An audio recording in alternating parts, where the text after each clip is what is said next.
The Grand Master of Talk, Donahue, weekdays at 4. Now there's a new way to lose weight and feel great. Introducing delicious new Ultra Slim Fast Foods. Slim Fast has big news for you. Eat foods you love and lose weight too. Slim Fast Foods taste oh so great.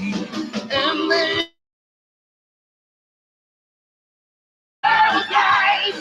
the new Slim Fast way of life.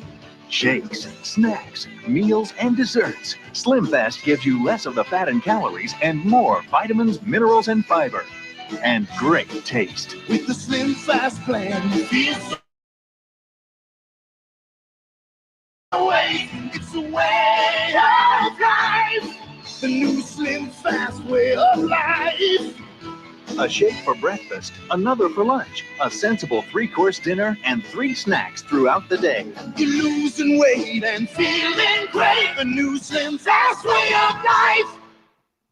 We were 3 days out of Dakar on the Queen Elizabeth II. I was right in the middle of an apricot flambe. Captain, I'm afraid we've just run out of Colombian coffee. Run out, Mr. Harwood. Full about, Mr. Roberts. Engine room, full speed. So we turned back. Under the circumstances, it was the only civilized thing we could do. 100% Colombian coffee, the richest coffee in the world.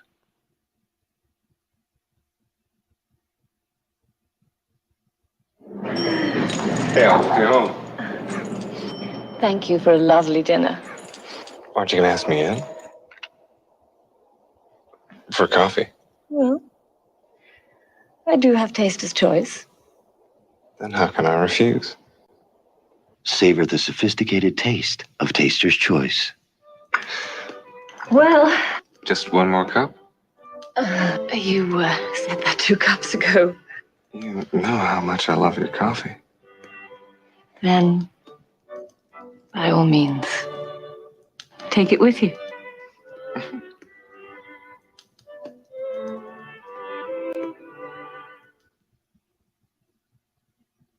Doctor. Is it right for me? Habitrol. It's a patch. You know, the patch. Habitrol. Habitrol.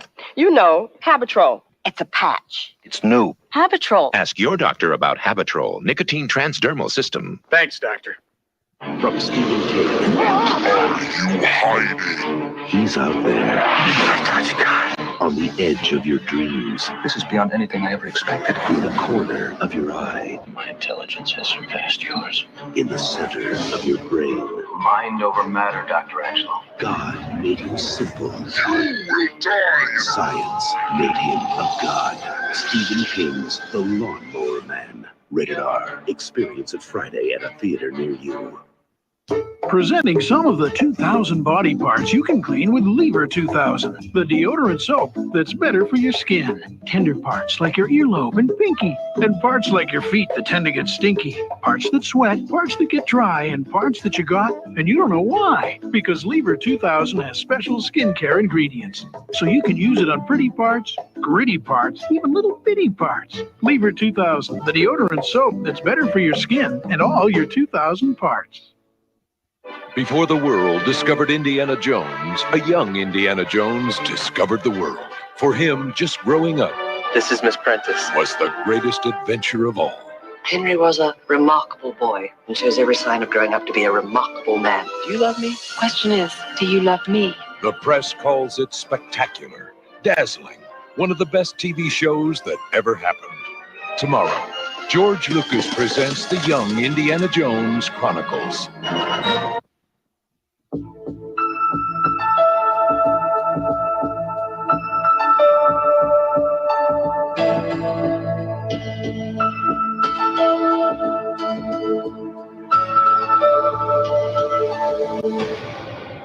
Don't put your dreams on hold. Announcing a very special Accord lease program at participating Honda dealers. Not long ago, a group of ladies wrote us, singing the praises of Murphy's Oil Soap, the pure, natural cleaner that's safe to use on almost any wooden surface. Now, if Murphy's Oil Soap is good enough to clean this house, it's surely good enough to clean yours. What's that? Unless mustard for turkey and chicken and stuff. French's creamy spread. But I use mayo on turkey. Hey, I thought you guys were cutting down on fat and cholesterol. Oh, yeah. French's creamy spread, the right taste for light foods. People are talking about Homefront. The issues that are explored on Homefront are so relevant to today. Battle of the sexes, unemployment, racism, marriage, deceit, affairs, everything you could think of. It's just so very different from anything else that's on television right now. I was just immediately drawn to it. Oh, well, every week when the theme song comes on for Homefront, we stop what we're doing and we sing it together. Homefront moves to its new night tomorrow at 10, 9 Central. Stay tuned for more of the Happy Days reunion. Brother Meade preaches the world will end soon and only his followers will survive. So why are their children dying? 2020 goes undercover and takes you inside this strange group. He's on our side! He's on our side! 2020, Friday. Now from Channel 5, the latest news around the clock. Good evening, I'm Chet Curtis. A little something for everybody tonight in the presidential primary contest. Democrat Paul Tsongas has been declared the winner in the Maryland primary. President Bush took the Republican race. In Georgia, President Bush fought off a challenge from Pat Buchanan. Bill Clinton won the Democratic side. In Colorado, a three-way tie thus far between Democrats Clinton, Tsongas, and Jerry Brown. We'll have complete details at 11.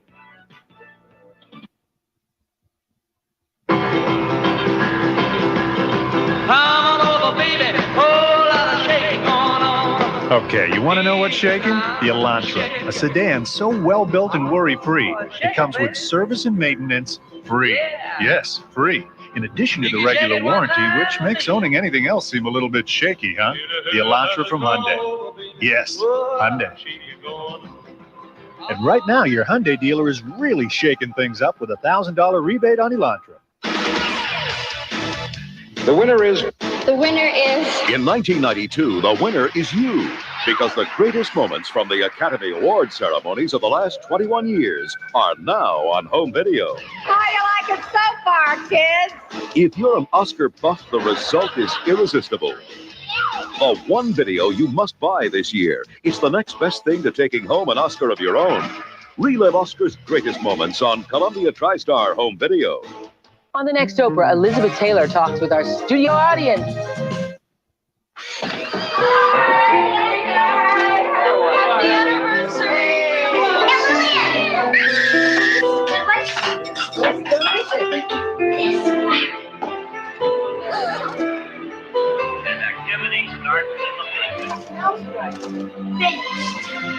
Look, Ella, our family tree.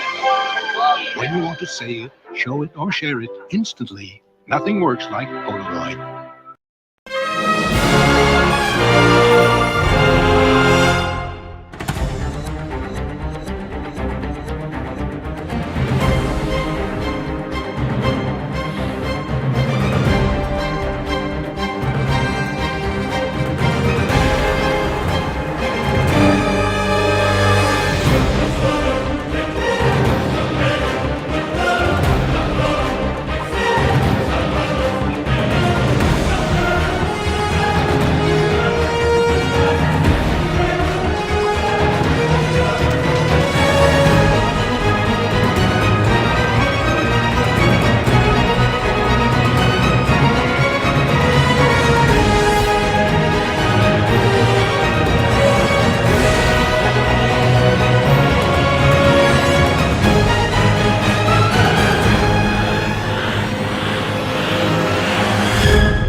Welcome, everyone. What a day, folks. Oh, man. So, yeah, we've got the affidavit for Mr. Bryan Kohberger. Man, you know, it's not much of a, I mean, it doesn't have the same ring as like Dahmer. You know what I mean? Coburger. I'm Bryan Kohberger. I'm gonna slash you. Doesn't work. And you know, before we get started, I know there's most of you guys are already pretty familiar with the contents of this thing, with the contents of this affidavit. I get it.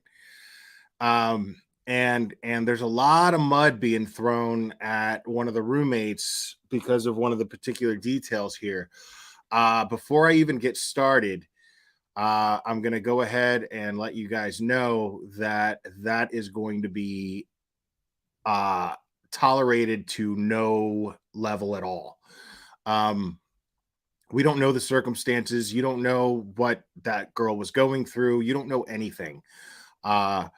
This girl lost her dearest friends in the most horrific possible way. She's probably already going through a guilt thing, and which she should not.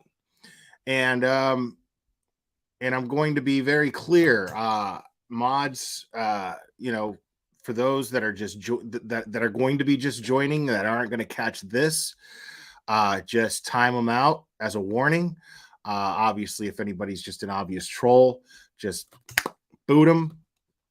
And I do not go through my. I stopped doing this a while back. I don't go through my list of hidden people and then unhide them because it is extremely tedious.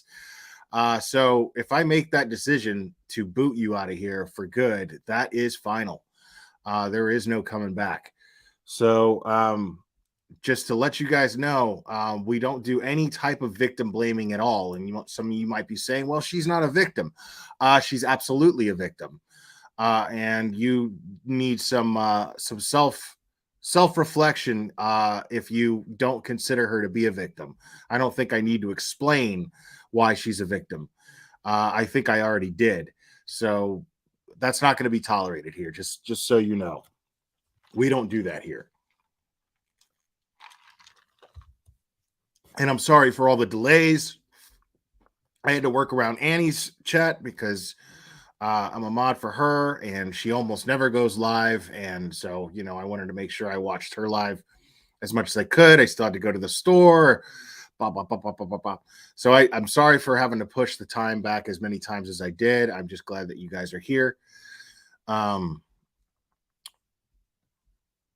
America, I appreciate that. Thank you. That's awesome.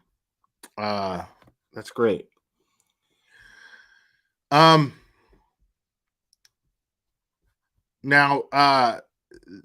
the link for this thing is it's available. I'm sure Cherry can share it. But please understand that everybody and their mother is reading this thing and they're logging onto it. So the site keeps crashing. I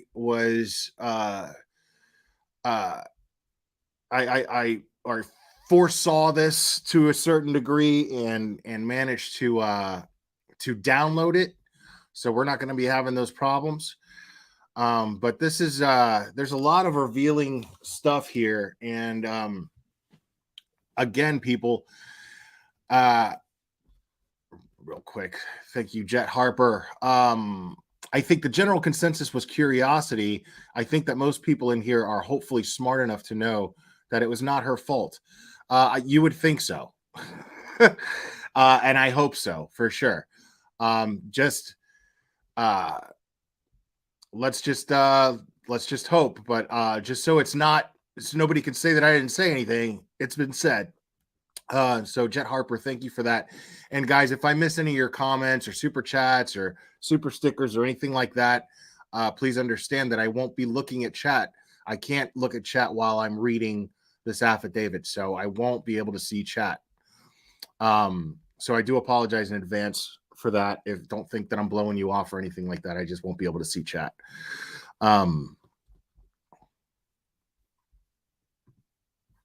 So let me go ahead and share this thing.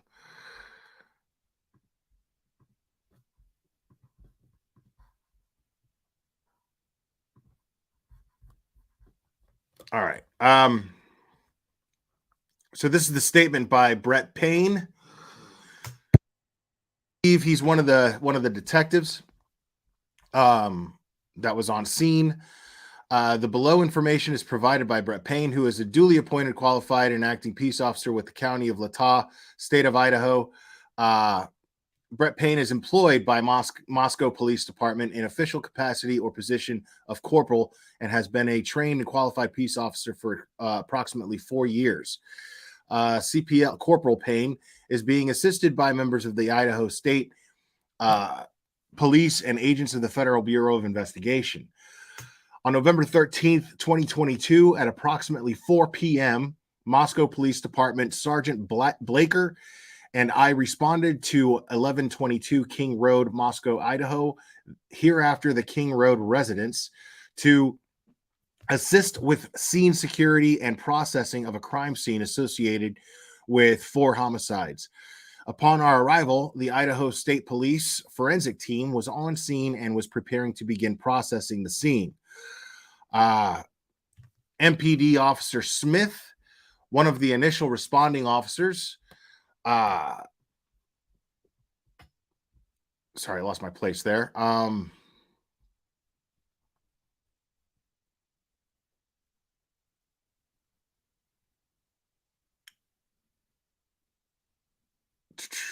Sorry, and advised that he would walk me through the scene. OFC Smith and I entered the King Road residence through the bottom floor door on the north side of the building. OFC Smith and I then walked upstairs to the second floor. OFC Smith, I guess that means Officer Smith. Officer Smith directed me down the hallway to the west bedroom on the second floor, which I later learned through Xana's driver's license and other personal belongings found in the room was Xana Kernodle, hereafter Kernodle's room. Just before this room, there was a bathroom door on the south wall of the hallway. As I approached the room, I could see a body, later identified as Kernodle's, laying on the floor. Kernodle was deceased with wounds which appeared to have been caused by an edged weapon. Also in the room was a male, later identified as Ethan Chapin. Chapin was also deceased with wounds, later determined, autopsy report provided by Spokane County Medical Examiner, dated December 15th, 2022, to be caused by sharp force injuries, quote unquote. I then followed Officer Smith upstairs to the third floor of the residence. The third floor consisted of 2 bedrooms and 1 bathroom. The bedroom on the west of the side of the floor was later determined to be Kaylee Gonsalves. Sorry, I always have trouble with her name. Gonsalves. Thereafter, Gonsalves' room. I later learned from review of Officer Nunez's body camera, there was a dog in the room when Moscow police officers initially responded. The dog belonged to Gonsalves and her ex-boyfriend, Jack Docure. I found out from my interview with Jack on November 13th, 2022, that he and Gonsalves shared the dog. Officer Smith then pointed out a small bathroom on the east side of the third floor. The bathroom shared a wall with Madison Mogan's bedroom, which was situated on the southeast corner of the third floor. As I entered the bedroom, I could see 2 females on the single bed in the room. Both Gonsalves and Mogan were deceased with visible stab wounds. I also later noticed what appeared to be a tan leather knife sheath laying on the bed next to Mogan's right side when viewed from the door.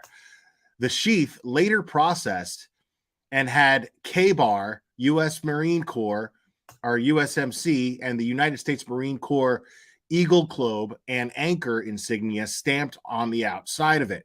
Now, right there, folks, is where we got that, where law enforcement was saying that they believed it to be a military knife or a K-Bar. They were actually pretty specific about it.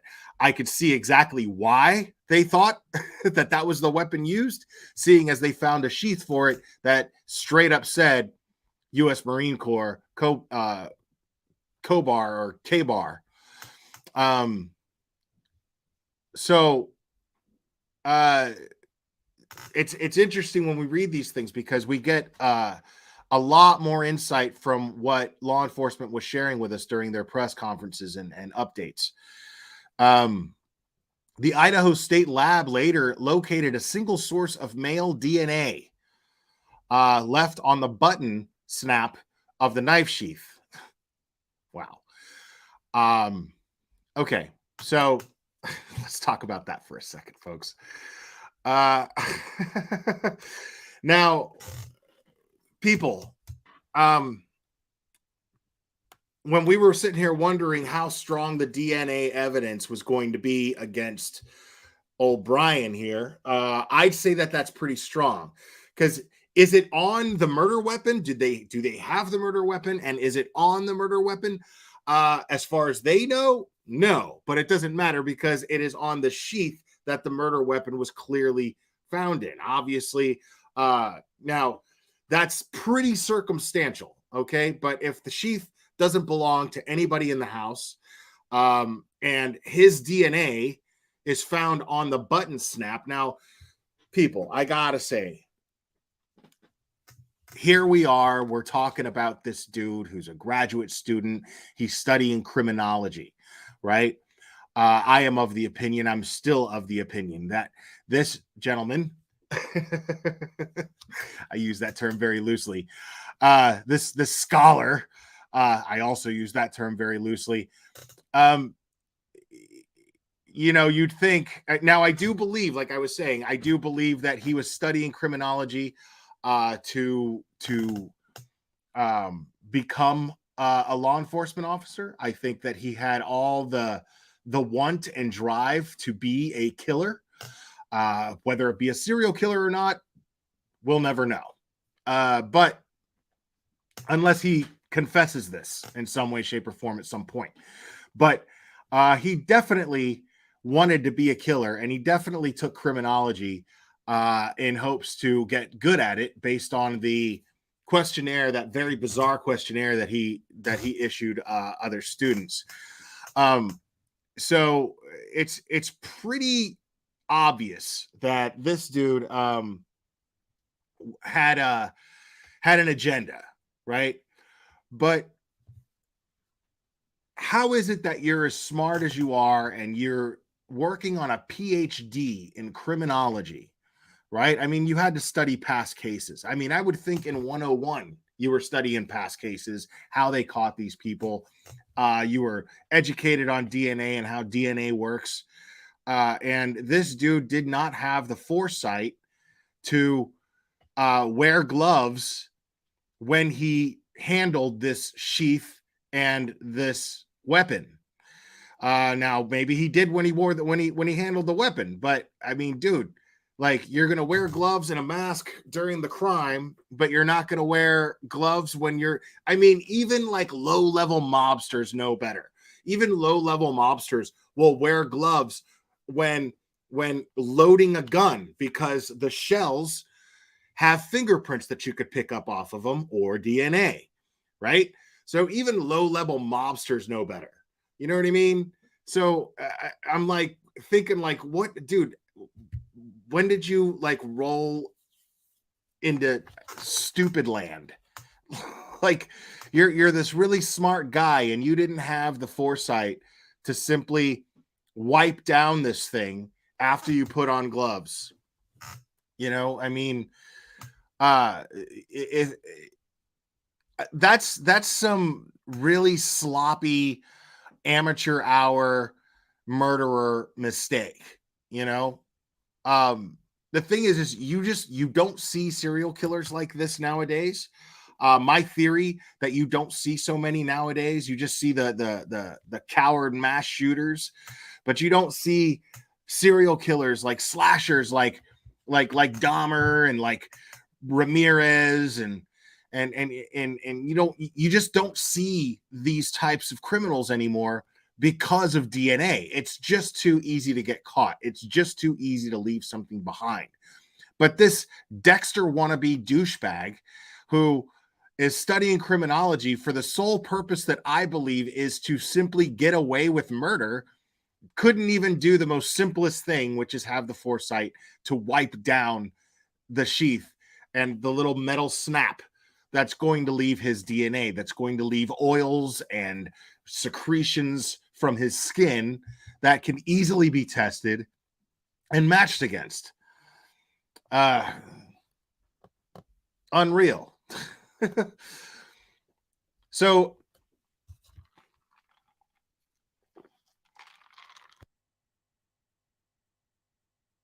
as part of the investigation, numerous interviews were conducted by Moscow Police Department officers, Idaho State Police detectives, and FBI agents. Two of the interviews include BF and DM. Both BF and DM were inside the King Road residence at the time of the homicides and were roommates to the victims.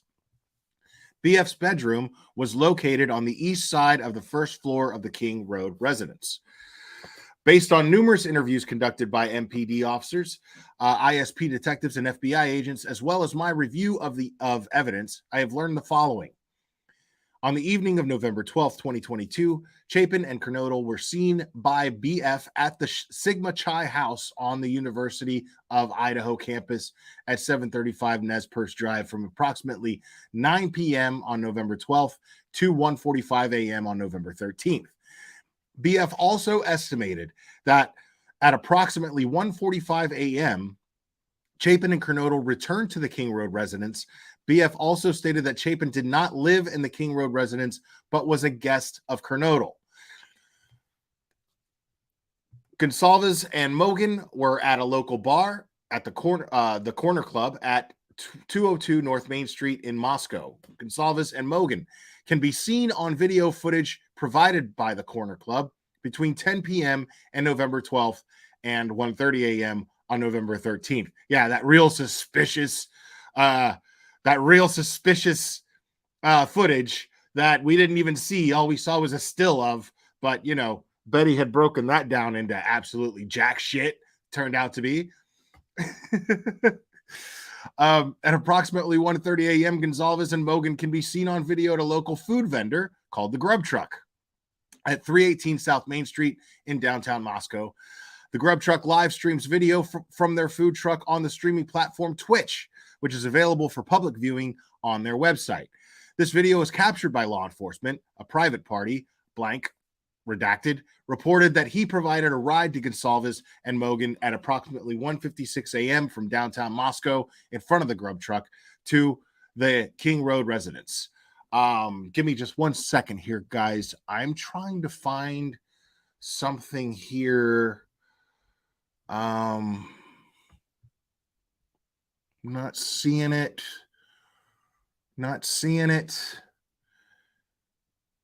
You guys see anything about a hoodie guy in there anywhere?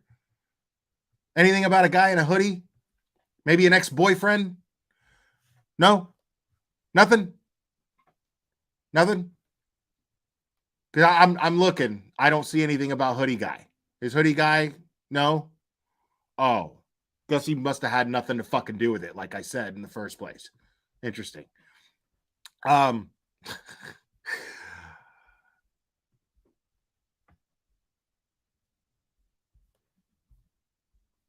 Now,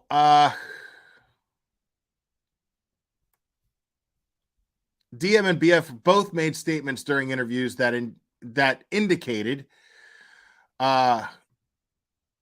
the occupants of the King Road residence were home by 2 a.m. and asleep, or at least in their rooms, by approximately 4 a.m. This is with the exception of Kernodle, who received a DoorDash order at the residence at approximately 4 a.m. The law enforcement identified the DoorDash delivery driver who reported this information.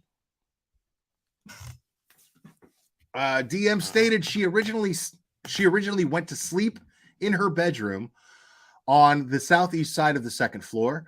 DM stated she was awoken at approximately 4 a.m. by what she stated sounded like Gonsalves playing with her dog in one of the upstairs bedrooms, which were located on the third floor. A short time later, DM said she heard who she thought was Gonsalves saying something to the effect of, "There's someone here." A review of records obtained from a forensic download of Kernodle's phone showed this could have also been Kernodle, as her cellular phone indicated she was likely awake and using the TikTok app at approximately 4:12 a.m. Now, right there, when you hear those, right there, I know a lot of you are jumping to this conclusion when you hear, oh, well, she heard Kaylee say that there's someone here. She heard her. So, you know, why didn't she call 911 when she heard her say there's someone here? Dude, there's 6 people living in that house. Okay? There's 6 people living in that house. There's someone here could mean anybody. Doesn't indicate any danger, doesn't indicate anything other than one person who lives there out of 6 making the observation that someone is there. It's not going to necessarily raise red flags and make somebody go, oh my God, you know, there's an intruder, and somebody who's, and also think about it. Look at the manner in which these people were killed. You don't see that shit happen ever. If we did, we wouldn't all be talking about it all over YouTube, would we? It wouldn't be all over the news all the time, would it?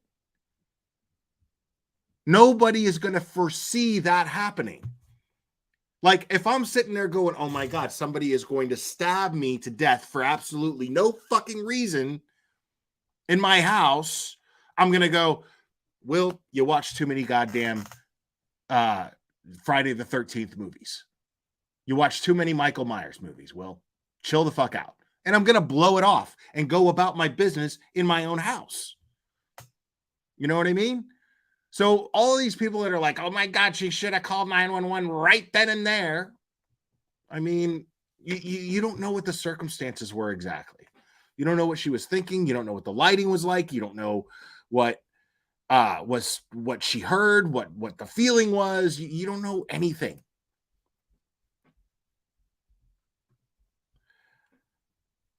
Now, DM stated that she looked out of her bedroom but did not see anything when she heard the comment about being someone in the house. So right there, that tells you that when she heard her say that there's someone here, she opened her door and peeked out of her room and looked and didn't see anything, right?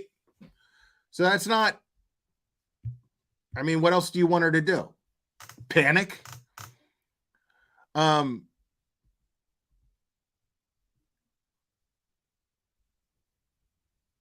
DM stated she opened her door a second time when she heard what she thought was crying coming from Kernodle's room. DM then said she heard a male voice say something to the effect of, "It's okay, I'm going to help you." At approximately 4:17 a.m., a security camera located at 1112 King Road, a residence immediately to the northwest of 1122 King Road, picked up distorted audio of what sounded like voices or a whimper, followed by a loud thud. A dog can also be heard barking numerous times, starting at 4:17 a.m. The security camera is less than 50 feet from the west wall of Kernodle's bedroom. Interesting. Okay.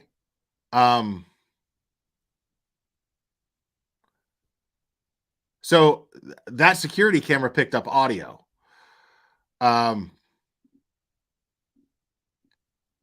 And that's another thing. A lot of people were thinking, a lot of people were speculating, what about the dog? What about the dog? What about the dog? Well, we hear now, we see now that the dog was barking, but it could have been very normal for the dog to be barking. Doesn't necessarily mean that dog works and lives there in a guard dog capacity. It's just a dog that barks because that's what dogs do, is they bark. Panda barks at fucking nothing. Like nothing. She just out of nowhere will just like she's got Tourette's. You know? Dogs, you never know what a dog's going to do. Not all dogs are designed to be guard dogs. So just because the dog barked doesn't mean that somebody should have acted and called 911 immediately. It's asinine. If I dialed 911 every time Panda barked, Jesus Christ.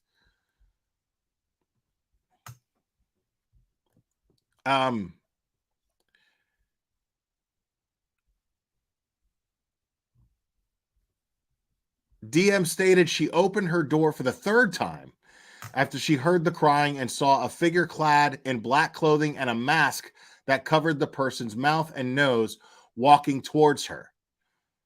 DM described the figure as 5'10" or taller male, not very muscular, but athletically built with bushy eyebrows. The male walked past DM as she stood in a frozen shock phase. Okay? The male walked towards the black sliding glass door. DM locked herself in her room after seeing the male. DM did not state that she recognized the male. This leads investigators to believe that the murderer left the scene. All right. So this is where everybody is jumping down her throat. Everybody's jumping down DM's throat here saying, oh, well, if you saw somebody in a mask covering the nose and mouth, okay, first of all, it's a college town. Second of all, COVID's not totally over. It's pretty normal to see somebody in a mask. Could have been anybody, okay? It could have been a friend of one of the 6 people or one of the 5 other people that live there besides herself. Could have been anybody. Now, instinctively, would I have gone and maybe seen if everybody was okay if I was suspicious of this person? Probably, maybe. Or what if these are people who like their privacy and don't want to be bothered? And if you go knocking on people's doors, they're going to be like, what the fuck do you want? Because I know that's how I am. Like, dude, even if we live under the same fucking roof, text me. Text me. Don't go knocking on my fucking door. You know what I mean? Nobody does that. Nobody here that I live with does that. They know better. Because I don't want to be bothered. So maybe they have that same energy throughout the house. And maybe she didn't feel comfortable knocking on anybody's door to see if they're okay. And it's also, not only is there COVID still, but more importantly, and more obviously, it's wintertime in Idaho.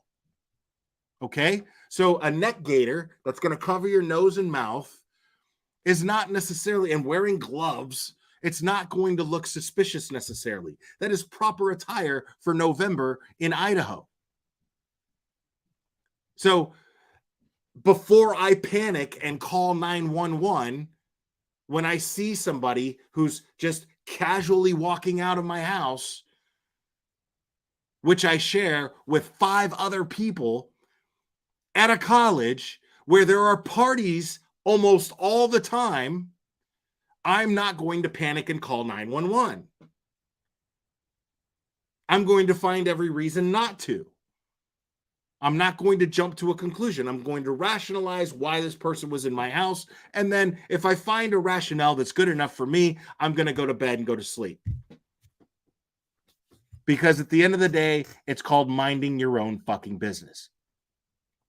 And that's all she probably thought she was doing, was just simply minding her own business.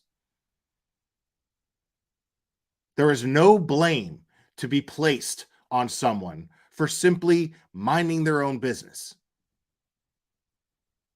So all of you people that are like, she should have called 911. Well, woulda, coulda, shoulda. Because the important thing to remember, nobody else was killed, okay? And they caught him. Okay? So there was no consequence to her not calling 911. They already had him on camera. They already had his DNA. I mean, all they were doing, like I'm always trying to tell you people, I mean, they knew who the fuck this guy was back in November. They knew who he was. We're going to get to that. But they knew who he was already. It takes time to build a case. You don't just slap handcuffs on somebody because you know they're guilty of something. You have to be able to prove it in court. So, this girl not calling 911 was technically of absolutely no consequence. Nobody else got hurt or killed as a result of it. And they caught him. They caught this douchebag. He's behind bars. He's never going to see the light of day again. As long as they're able to prove everything in court, which after reading this affidavit, I believe that they're going to be able to do.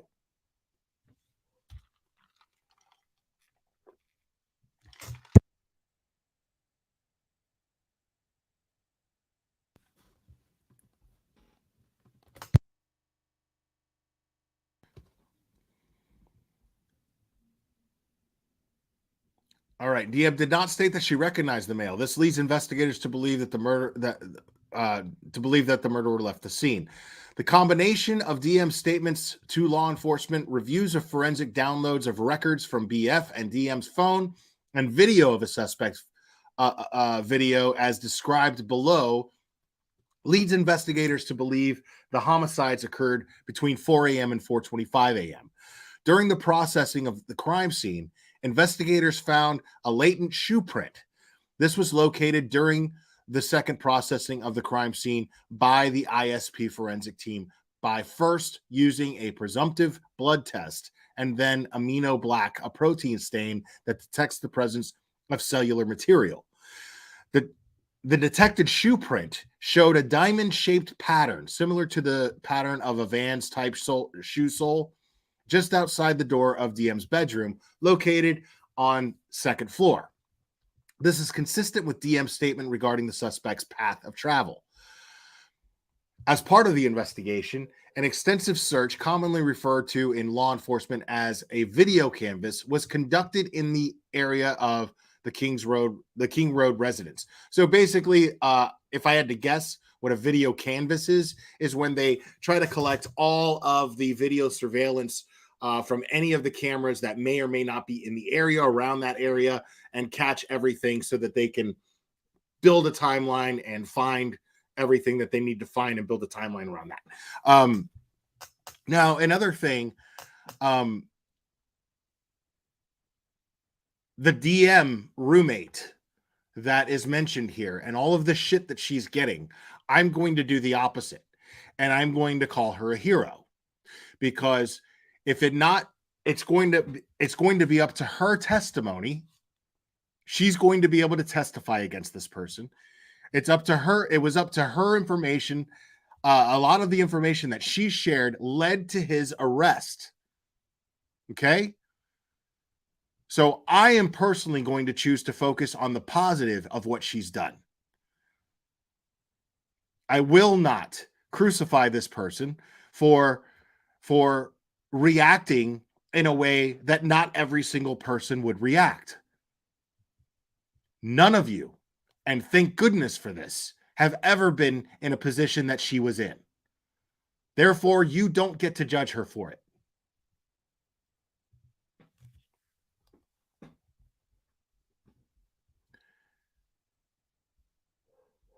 This video canvas was to obtain any footage from the early morning hours of November 13th, 2022 in the area of King Road residence and surrounding neighborhoods in an effort to locate the suspect or suspect vehicle traveling to or leaving from the King Road residence. This video canvas resulted in the collection of numerous surveillance videos in the area from both residential and business addresses.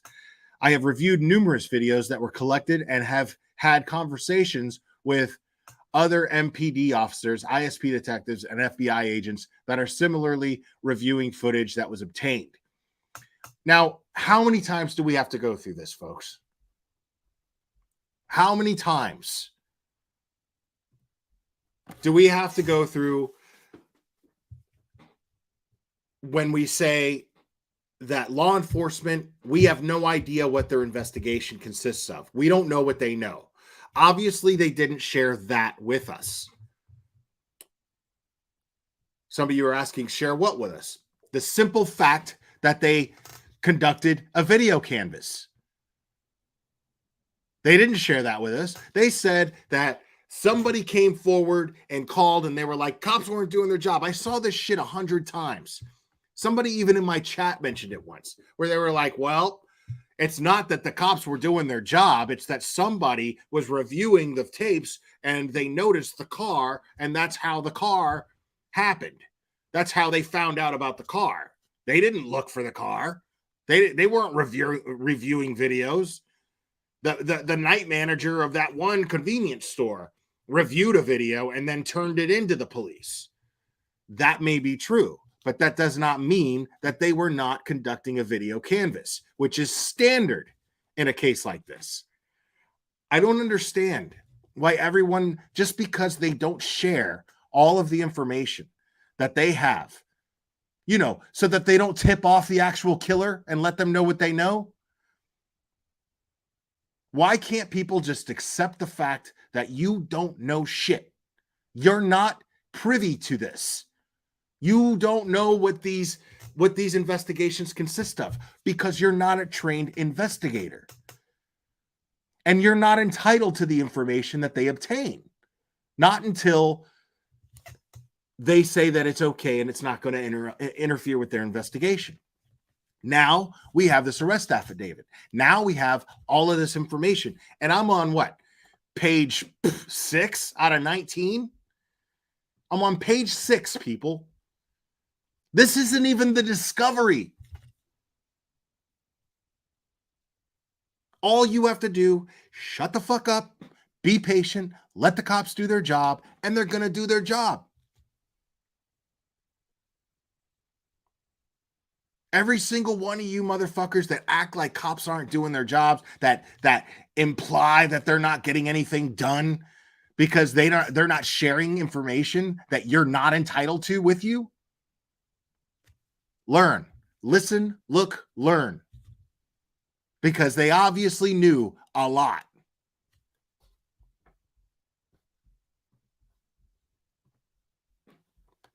A review of camera footage indicated that a white sedan, hereafter suspect vehicle 1, okay, and before I continue, there was somebody in Annie's chat going fucking nuts, going, suspect vehicle 1, what does that mean? Oh my God, suspect vehicle 1, does that mean that there was more than one vehicle? Who had the other vehicle? And then this shit spins and there, there's this narrative, oh my God, there was a second party with another car. No, it's just what he calls it.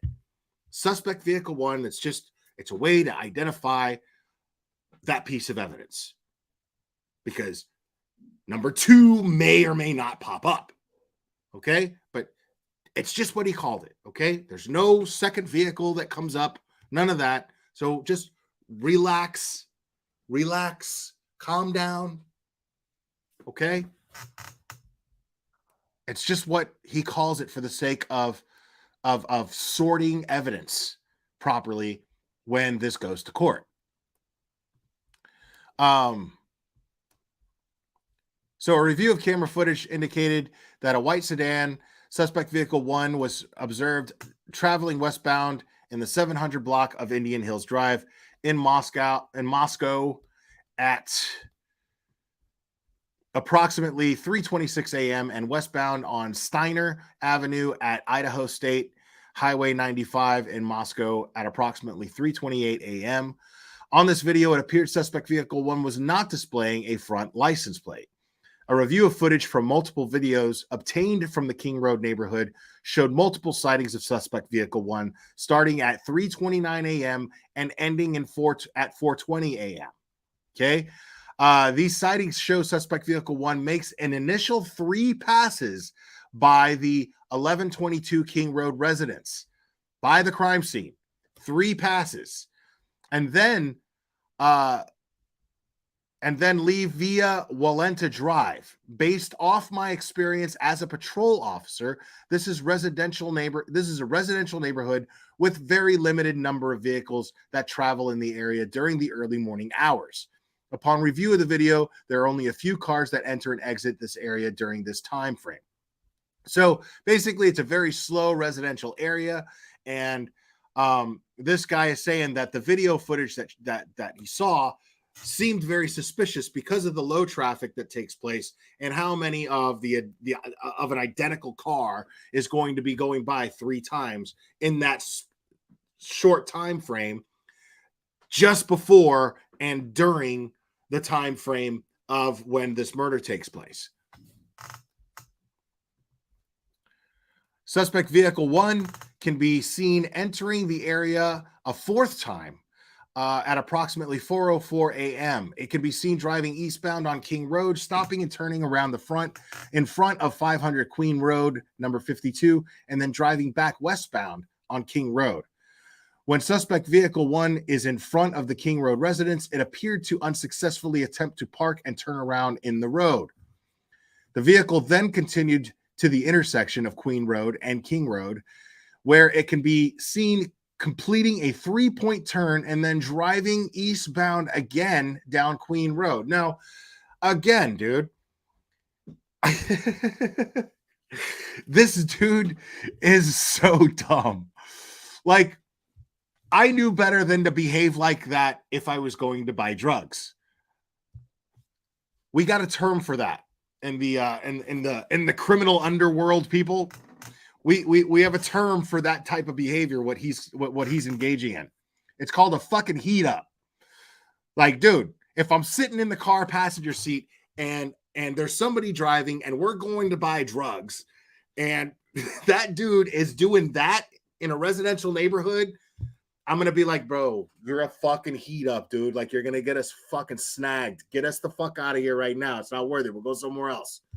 Like, you're going to heat us up, but worse, you're going to dry up our fucking dealer.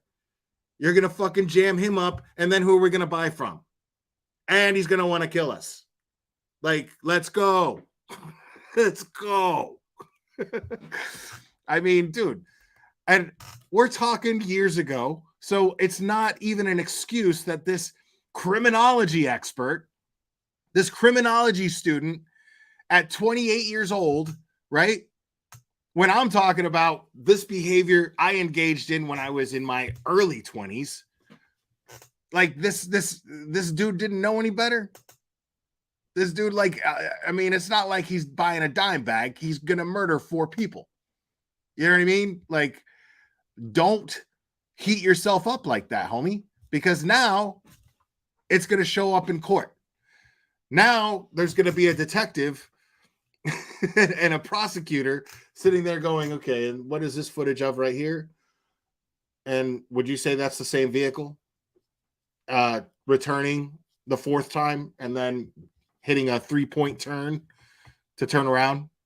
Yeah. Okay. No further questions, Your Honor. Wow. This idiot just sits there like this. His hands cuffed.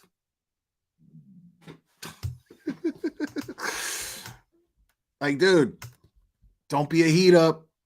This dude heated himself up.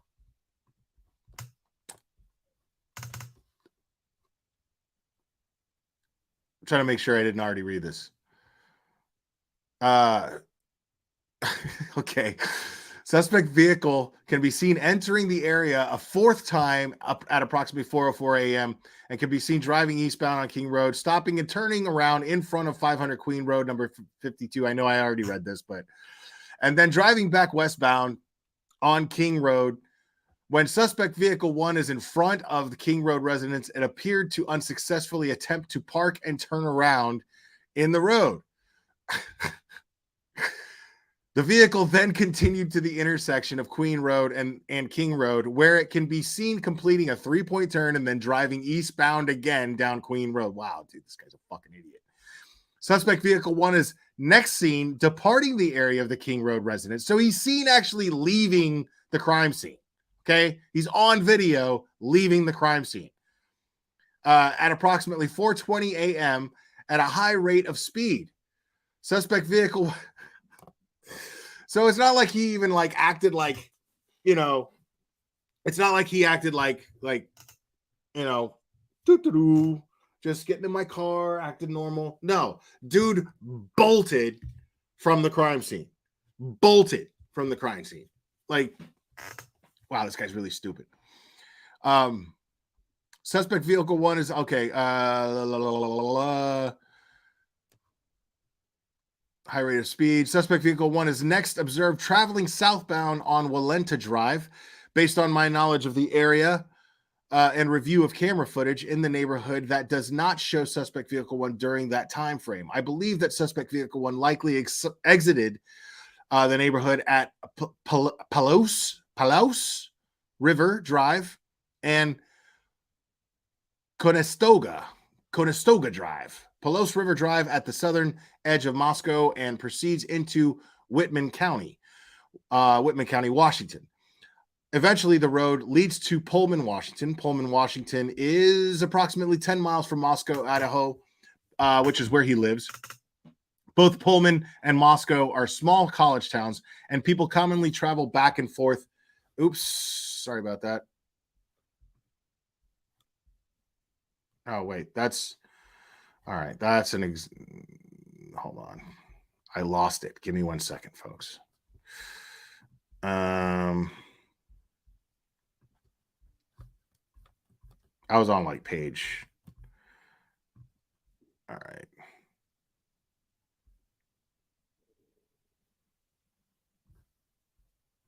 Okay.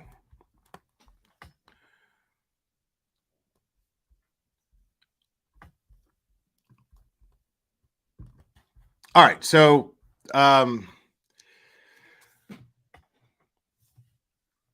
both Pullman and Moscow are small college towns, and people commonly travel back and forth between them. Law enforcement officers provided video footage of suspect vehicle 1 to forensic examiners with the Federal Bureau of Investigation that regularly utilize surveillance footage to identify the year, make, and model of an unknown vehicle that is observed by one or more cameras during the commission of a criminal offense.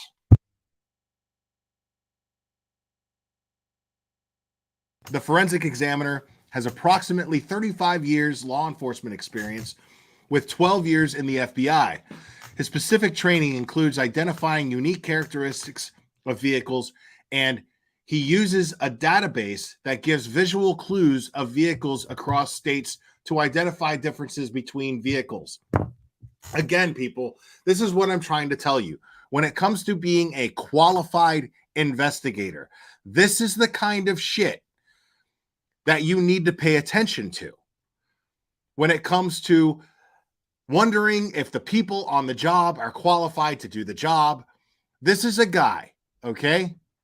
He has 35 years law enforcement experience with 12 years at the FBI, okay?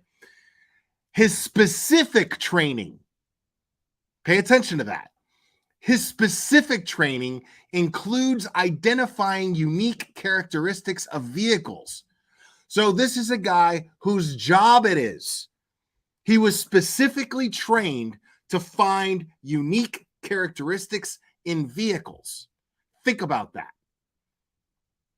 It wasn't like, see, you guys are sitting there, not you guys in my chat, but these fools that want to doubt law enforcement and their capabilities. You guys got to understand, like, there's a whole section.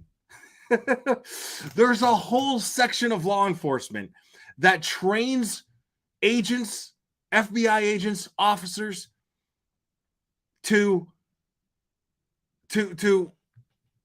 look at unique characteristics, like a little scratch on the side of the car, maybe. You know, a sticker that might have that every other car of its kind has, but let's just say hypothetically, one of them has a little corner torn off. It's this guy's job to find that characteristic and point it out.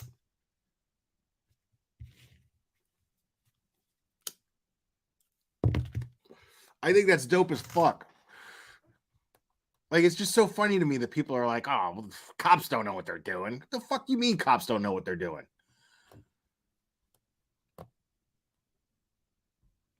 Now, and I saw somebody in chat was like, oh, he got the year wrong, though. That's fair. But, I mean, how different are these years? You know what I mean? Like, how different do they make these cars, like, during that period of time?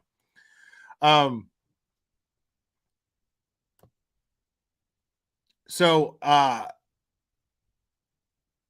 he uses a database that gives visual clues of vehicles across states to identify differences between vehicles.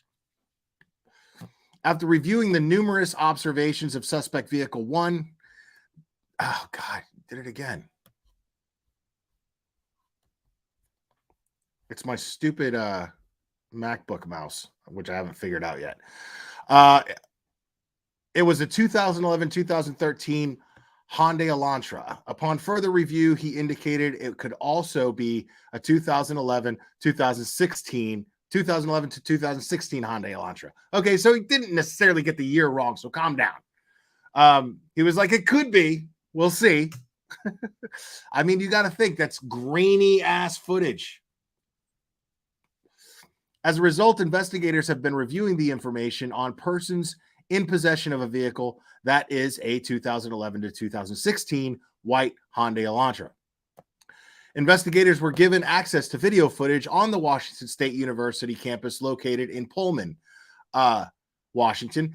A review of that video indicated that at approximately 2:44 a.m. on November 13th, 2022, a white sedan, which was consistent with the description of the white Elantra, known as Suspect Vehicle 1, was observed on Wazoo surveillance cameras traveling north on Southeast Nevada Street at Northeast Stadium Way. At approximately 2:53 a.m., a white sedan, which is consistent with the description of the white Elantra known as Suspect Vehicle 1, was observed traveling southeast on Nevada Street in Pullman, Washington, towards State Road 270.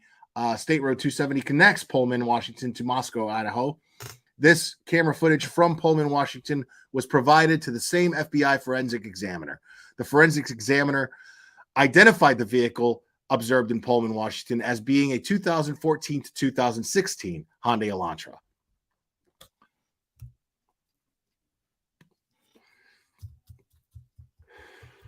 At approximately 5:25 a.m., a white sedan, which was consistent with the description of the Suspect Vehicle 1, was observed on 5 cameras in Pullman, Washington, and on WSU campus cameras. The first camera that recorded the white sedan was located at 1300 Johnson Road in Pullman. The white sedan was observed traveling northbound on Johnson Road. Johnson Road leads directly back to West Palouse River Drive in Moscow, which intersects with Conestoga Drive. The white sedan was observed turning north on Bishop Boulevard and northwest on State Road 270 at approximately 5:27 a.m. This is where it gets good, folks. The white Elantra was observed on cameras traveling northbound on Stadium Way at Nevada Street, Stadium Way at Grimes Way, Stadium Drive at Wilson Road, and Stadium Way and Cougar Way. Can't really see that depiction too well. I apologize for that. But it shows the path, basically, here. On November 25th, 2022, Moscow Police Department asked area law enforcement agencies to be on the lookout for a white Hyundai Elantra or for white Hyundai Elantras in the area. On November 29th, 2022, at approximately 12:28 a.m., Washington State University police officer Daniel Diengel carried white Elantras registered at WSU. As a result of that query, he located a 2015 white Elantra with a Pennsylvania license plate. This vehicle registered to Bryan Kohberger, hereafter Coburger, residing at 1630 Northeast Valley Road, apartment 201, Pullman, Washington. It is approximately 3/4 of a mile from the intersection of Stadium Way and Cougar Way. Last camera location that picked up the white Elantra. So what does that tell you right there, folks? I'm going to look at chat real quick. What does that tell you? Because it tells me one thing. One thing about these inexperienced and incompetent law enforcement agencies, according to some people. What it tells me, folks, is exactly that. Christine S. They had his name within 5 days. They knew who this guy was within 5 days of this investigation. These guys already knew who he was. They've known who he was for some time. Now, you might be saying, well, why didn't they go and arrest him? Because you can't just go and arrest people because you've got a hunch and because you've got circumstantial evidence. You have to build a case because you only get one chance at convicting that person in court. Considering the time that it took for them to actually arrest him, I'd say they acted pretty swiftly. I'd say it's safe to assume, it's safe to assess that law enforcement acted very, very swiftly because you have to build a case. Because if they had announced publicly who their suspect was, A, it would have probably spooked them. And B, you would have had assholes with bullhorns who were already in Idaho screaming and yelling and making it more difficult for them to do their jobs. Simple. This is exactly why we have to just let the cops do their jobs. You don't know what their job consists of. I don't know what their job consists of. Other than the fact that they have to collect evidence that is going to prevent a defense from creating any reasonable doubt so that they can get a conviction. Because if he gets acquitted, they can never try him again. Because at this point, those 5 days later, at this point, they know who their man is. Now it's, we got to prove it. So from November 25th on to the day that he was actually arrested in Pennsylvania,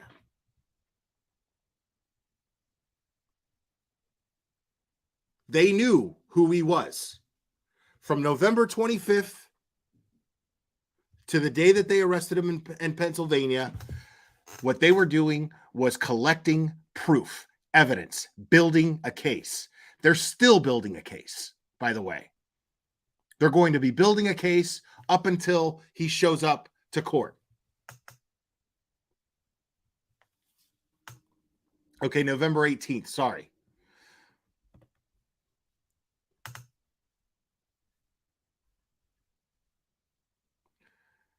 The same day at approximately 12:58 a.m.,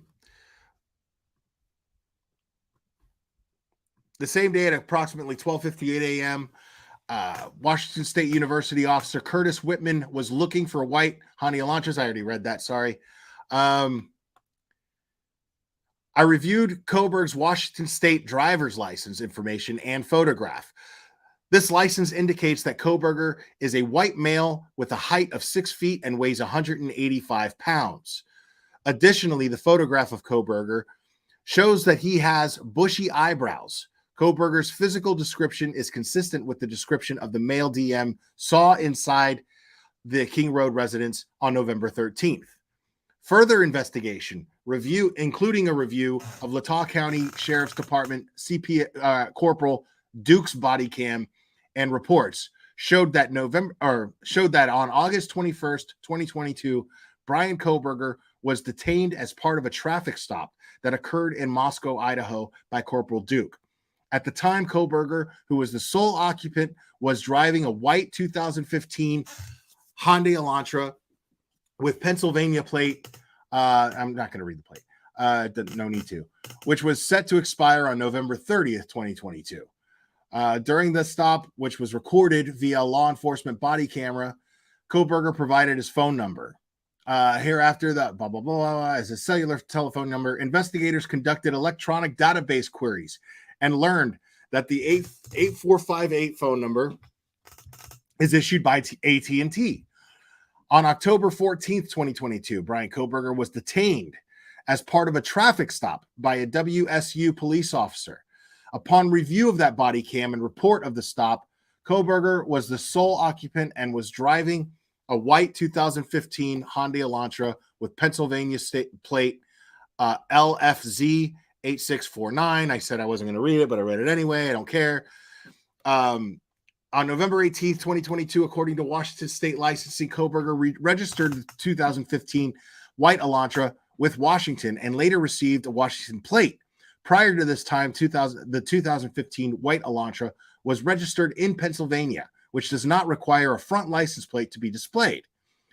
This was learned through communications with a Pennsylvania officer who is currently certified in the state of Pennsylvania. Hold on, sorry, I'm freezing, and I'm going to turn on my heat.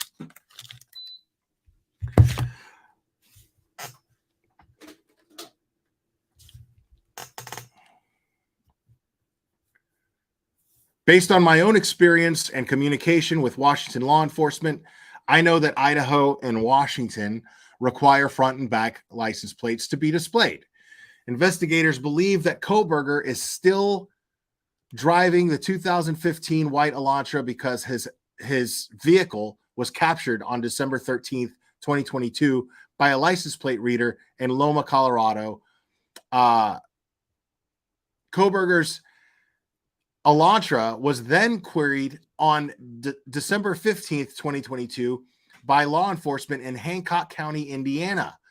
On December 16th, 2022 at approximately 2:26 p.m., surveillance video showed Kohberger's Elantra in Albrightsville, Pennsylvania. The sole occupant of the vehicle was a white male whose description was consistent with Kohberger.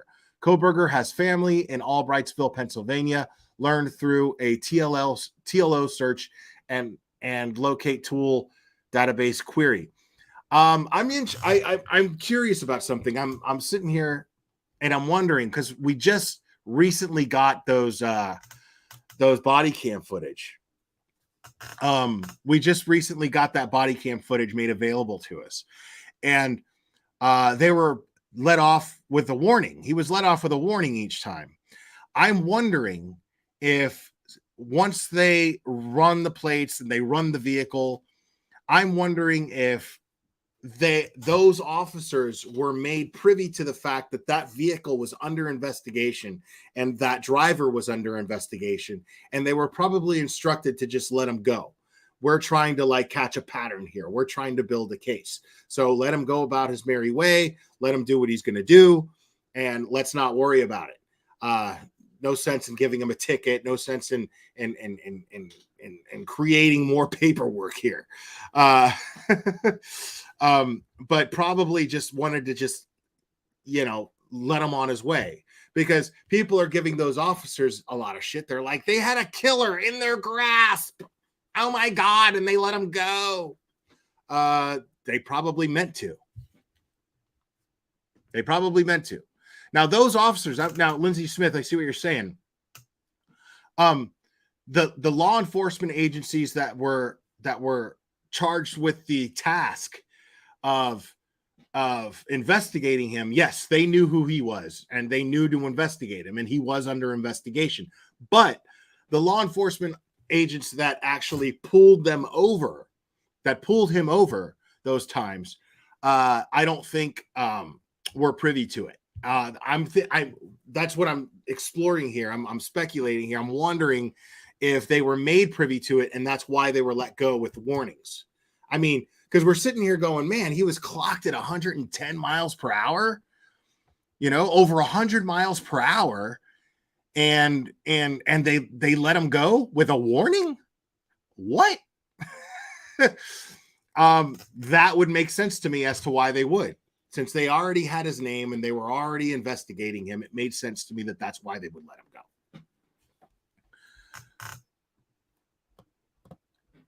Now, this goes on to say, based on information provided by the WSU website, Coburger is currently a PhD student in criminology at Washington State University.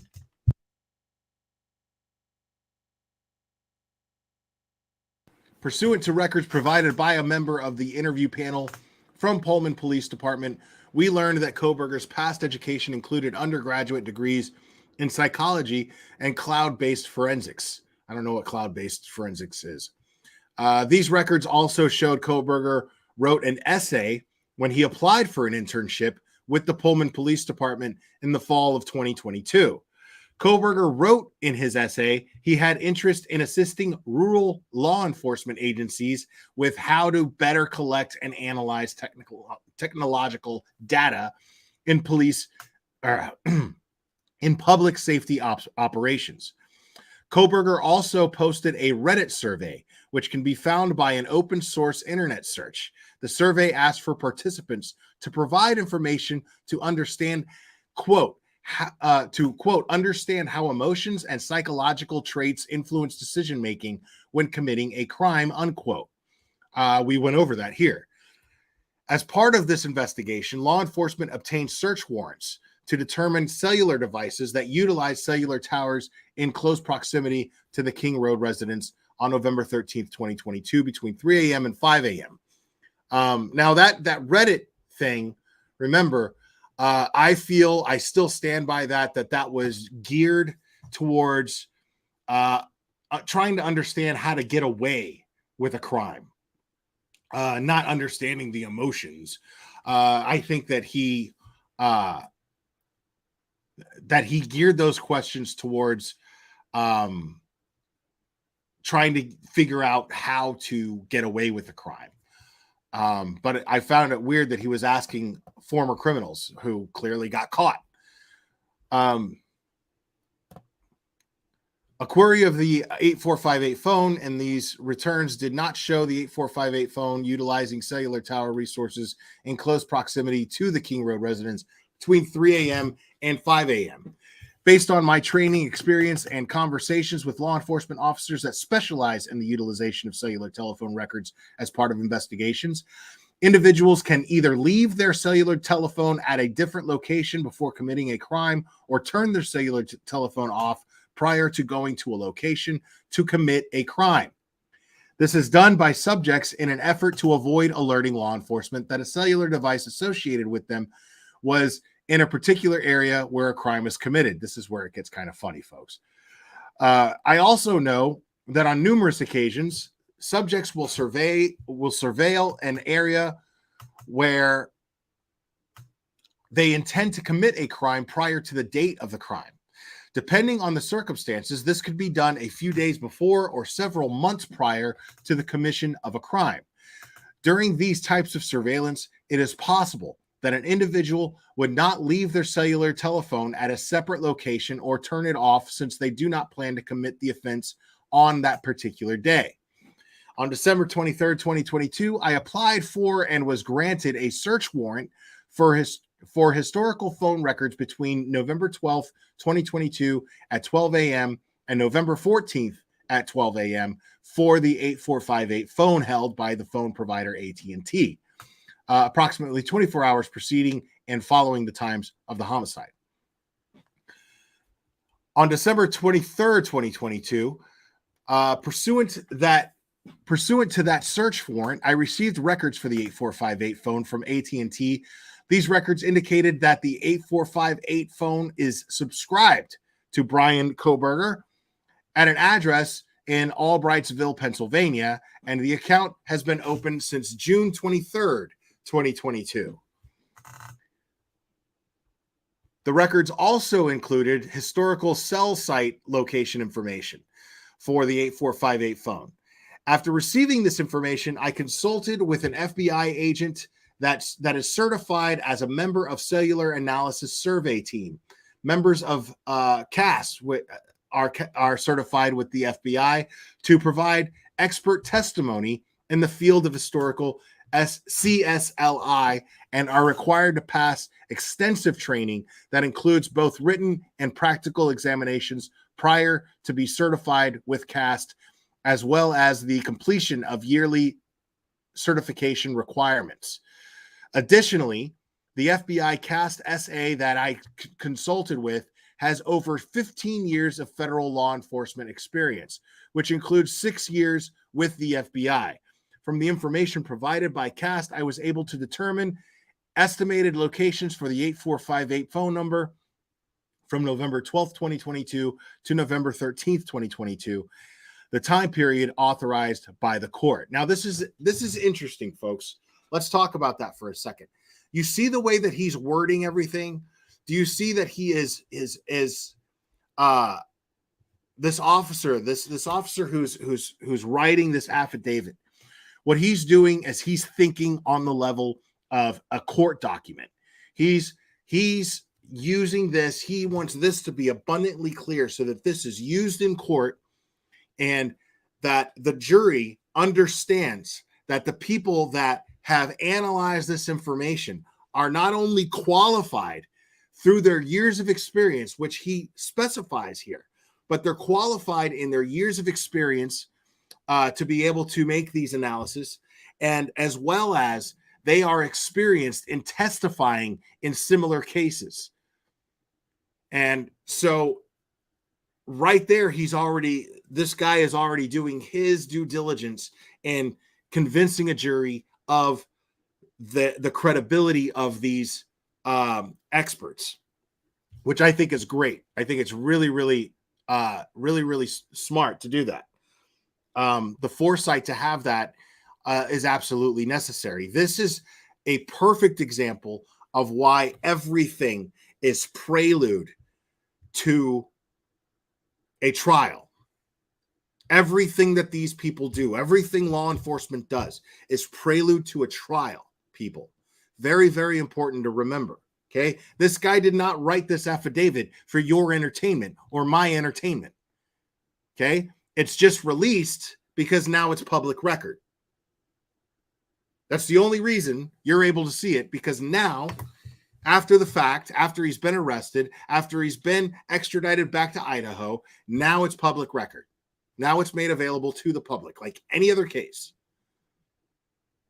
But the purpose of it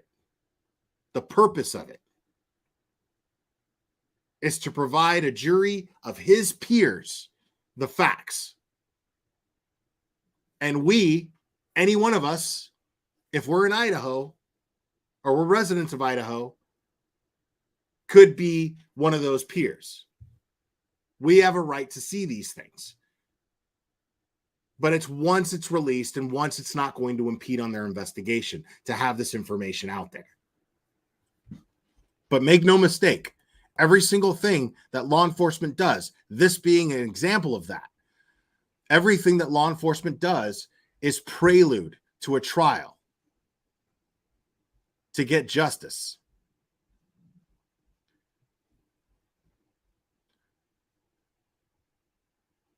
June 23rd, 2022. These records also included, oh God.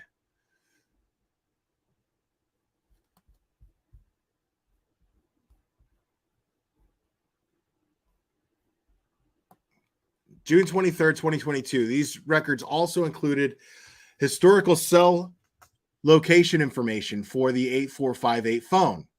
After receiving this information, I consulted with an FBI special agent that is certified. Oh, wait, I think I already read that.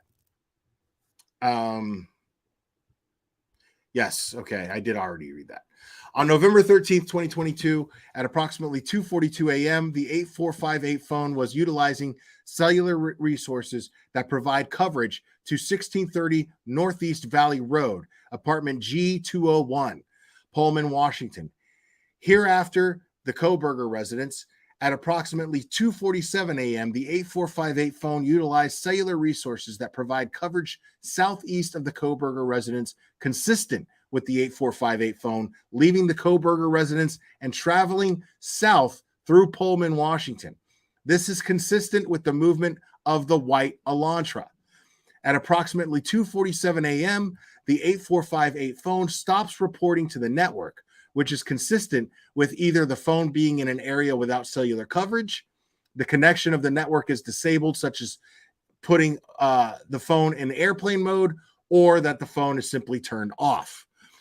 The 8458 phone does not report to the network again until approximately 4:48 a.m., in which time it utilized cellular resources that provide coverage to Idaho State Highway 95, south of Moscow, Idaho, near Blaine, Idaho, north of Genesee. Between 4:50 and 5:26 a.m., the phone utilizes cellular resources that are consistent with the 8458 phone traveling south on Idaho State Highway 95 to Genesee, Idaho, then traveling west towards Uniontown, Idaho, and then north back into Pullman, Washington. At approximately 5:30 a.m., the 8458 phone is utilizing resources that provide coverage to Pullman, Washington. And consistent with the phone traveling back to the Coburger residence, the 8458 phone's movements are consistent with the movements of the white Elantra that is observed traveling south on Stadium Drive at approximately 5:27 a.m. Based on a review of the 8458 phone's estimated locations and travel, the 8458 phone's travel is consistent with that of the white Elantra. Dude, So this dude is mega stupid, like mega dumb, because okay, criminology guy, dude, like I expect that shit from somebody like, I don't know, Lelani Simon, you know, or even Letitia Stock, you know, but not somebody who is studying criminology so that he could be a smarter criminal. What you choose to do, Mr. Criminology, almost a PhD, what you choose to do, instead of just leaving your phone at home, what you choose to do is let the cops track all of your movement up until you get to the crime scene, and then you turn off your phone and then turn the phone back on when you're leaving the crime scene. That's super smart. That's wow. So far homeboy has so far homeboy left his DNA. Wait, let me back that up real quick. Hold on, because I need to think here.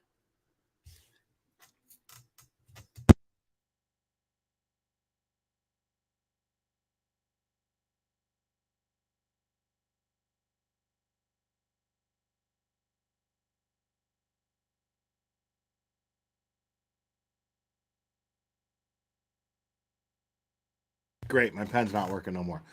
All right, so far this dude left the sheath to the alleged murder weapon behind at the crime scene, left his DNA on it, and then got himself caught on camera to the car that is registered to him, caught on camera from the crime scene all the way back to his house. Also caught on camera days prior,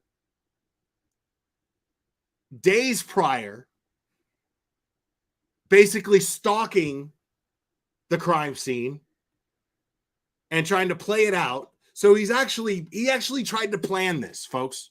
He actually tried to plan this. But despite all of his planning, he left the longest and thickest trail of Reese's Pieces that E.T. could have left. Like, I mean, how is this guy pleading not guilty? How does this guy expect us to think that he's innocent? Now, he's probably going to change his plea, because remember, the experts that were being the experts that certain news sources have used to panel with and discuss and ask them what they think.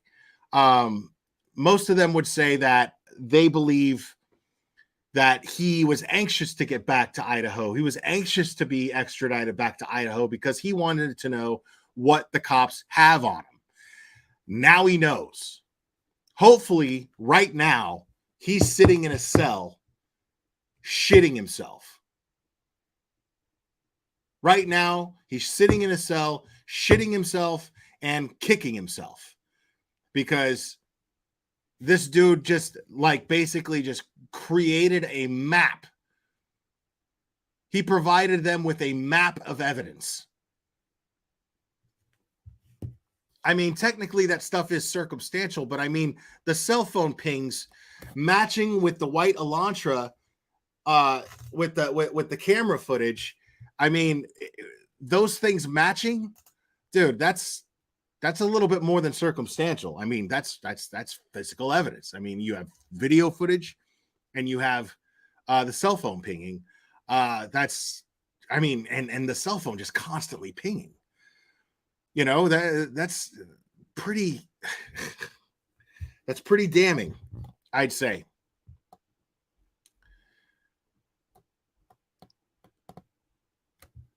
Further review indicated that the 8458 phone utilized cellular resources on November 13th, 2022 that are consistent with the 8458 phone leaving the area of the Coburger residence at approximately 9 a.m. and traveling to Moscow in Idaho. Specifically, I don't know why I keep saying Indiana. Specifically, the 8458 phone utilized cellular resources that would provide coverage to the King Road residents between 9:12 a.m. and 9:21 a.m. Interesting. I mean, so he's pinged at the house. So basically, he's pinged at the house the day after the murder. So that morning at 9 a.m., 9-ish, 9:12 a.m., between 9:12 and 9:21 a.m., he goes back. Why does he go back? I don't know. We'll discuss that when we're done reading the rest of this. Below is a depiction not to scale of the possible route taken based off the cellular site location. Wow. Jesus, dude. Man, Kohberger, you show is dumb. Investigators found that the 8458 phone did connect to a cell phone tower that provides service to Moscow on November 14th, 2022, but investigators do not believe that the 8458 phone was in Moscow on the date. The 8458 phone has not connected to any towers that provide service to Moscow since that date. Based on my training experience and the facts of the investigation thus far, I believe that Kohberger, the user of the 8458 phone, was likely the driver of the white Elantra that is observed departing Pullman, Washington, and that this vehicle is likely suspect vehicle 1. Additionally, the route of travel of the 8458 phone during the early morning hours of November 13th, 2022, and the lack of the 8458 phone reporting to AT&T between 2:47 and 4:48 a.m. is consistent with Kohberger attempting to conceal his location during the quadruple homicide that occurred at the King Road residence. Wow. On December 23rd, 2022, I was granted a search warrant for Kohberger's historical CSLI from June 23rd, 2022 to current prospective location information and a pen register, trap, and trace on the 8458 phone to aid the efforts to determine if Kohberger stalked any of the victims in this case prior to the offense, conducted surveillance on the King Road residence, was in contact with any of the victims' associates before or after the alleged offense, any locations that may contain evidence of the murders that occurred on November 13th, 2022, that location of the white Elantra registered to Kohberger, as well as the location of Kohberger.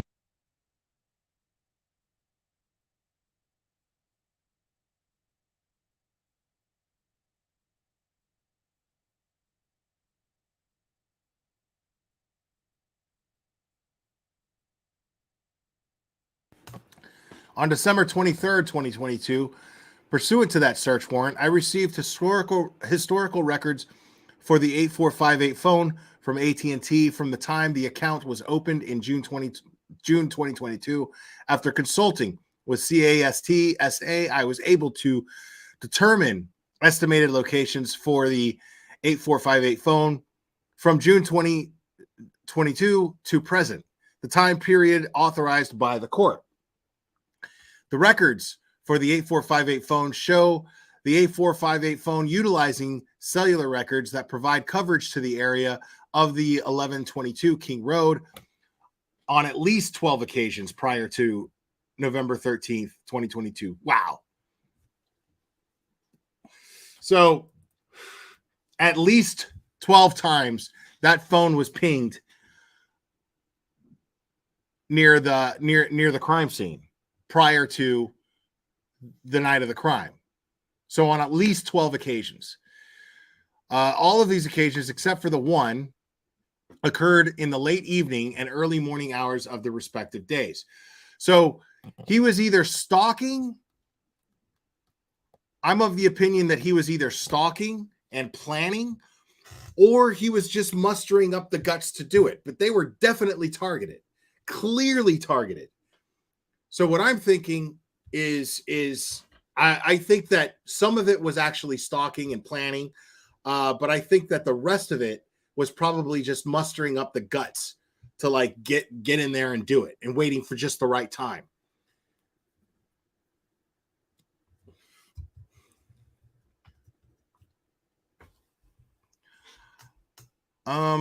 And it doesn't really matter where the knife came from, like where he got the knife. I mean, I guess in terms of understanding him a little bit better, I kind of get that, but I don't want any implications of anyone having any type of association with this crime other than Kohberger himself. Any family members or anybody, we should be past that, folks. We should definitely be we should be past that. So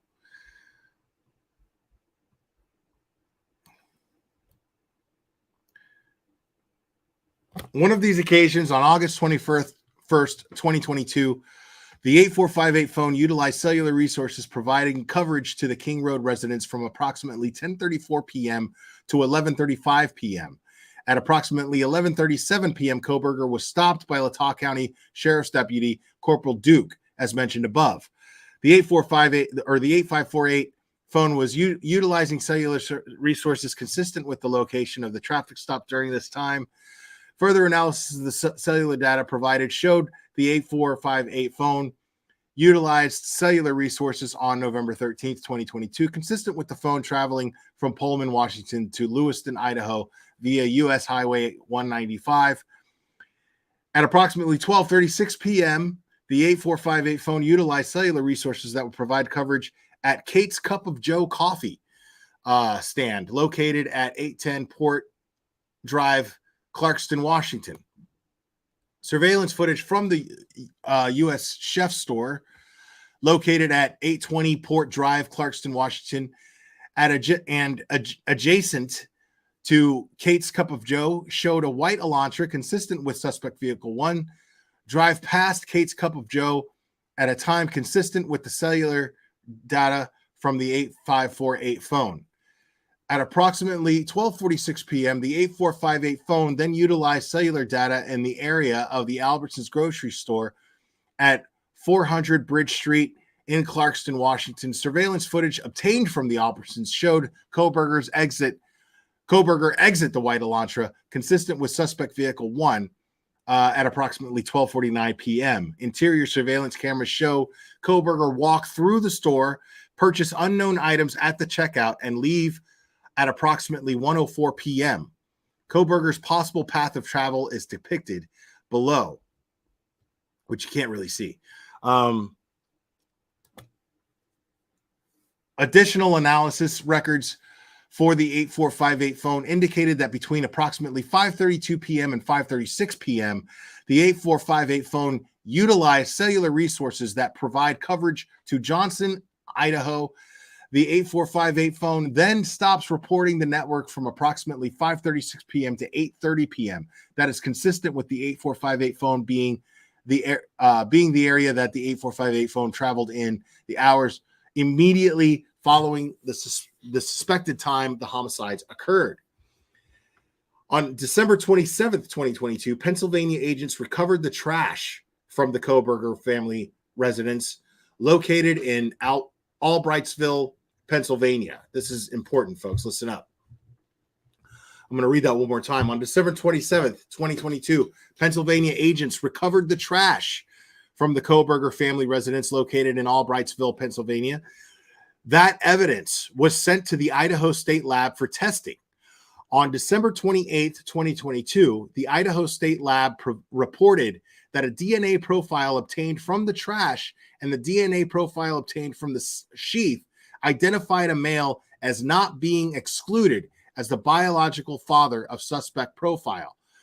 At least 99.9998% of the male population would be expected to be excluded from the possibility of being a suspect biological father. See that, man, that 0.02 though,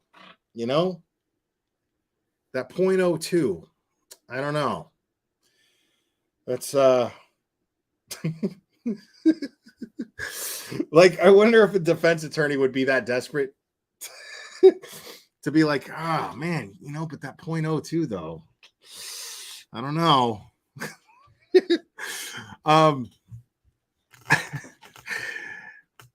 Based on the above information, I am requesting an arrest warrant be issued for Bryan C. Kohberger. Date of birth, 11/21/1994, for burglary at 1122 King Street in Moscow, Idaho, and 4 counts of murder in the first degree in the murders of Madison Mogan, Kaylee Gonsalves, Xana Kernodle, and Ethan Chapin. I declare under penalty of perjury, pursuant to the law of the state of Idaho, that the foregoing and true and correct. And there you have it, folks. Now I find it very interesting. If they were onto the car, right? If they were onto the car, why did they have us keep an eye out for the car and say that they just wanted the car for questioning? Did they lose the car? Is that what happened? Did the car go to Pennsylvania and leave the state? And that's why. I'm leaning more towards that, because I kind of want to speculate more or less that maybe it was a tactic to see what he was going to do, to see if he would panic, slip up in some way, shape, or form. Maybe it was a tactic to derail him or discourage him from finding any more victims and victimizing anybody else. But the simplest, again, Occam's razor here, folks, the simplest solution is usually the correct one. The simplest answer is usually the correct one. I'm thinking possibly he left the state.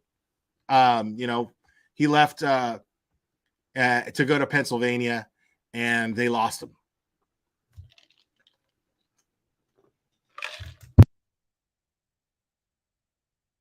But then again, why?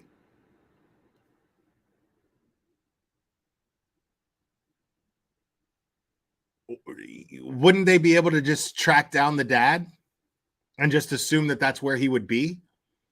You know what I mean? Wouldn't they have already had the information on the dad and where his family lived? If they were watching this guy, they're going to look at loved ones. They're going to look at everybody, dude. Everybody this guy knows. And the first people they're going to look at is going to be a spouse or his family, his parents, right? So I'm definitely leaning towards, I don't know. I'm thinking it was some sort of tactic, probably just to simply enforce the safety of just enforce general safety, basically just to like I said earlier, discourage him from victimizing anybody else. Maybe I don't know. Again, I'm not a law enforcement agent. I don't know what the reasoning behind those tactics would be.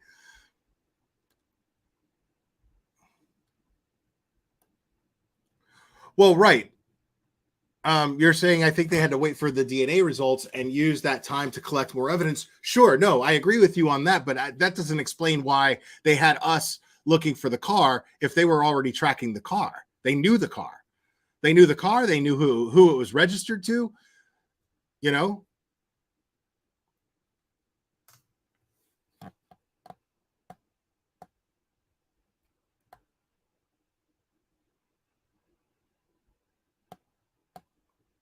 Yeah, I mean, this looks, I mean, again, I'm not a lawyer. I would love to, I can't wait to find out what Mystery Maven says about this.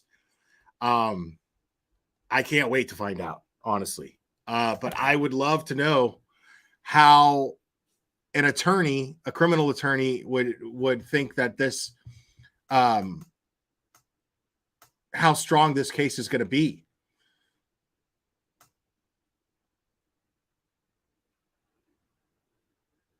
I'm very interested in finding out.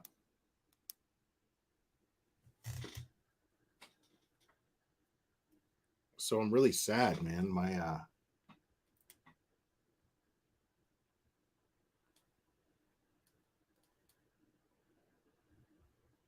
pen stopped working.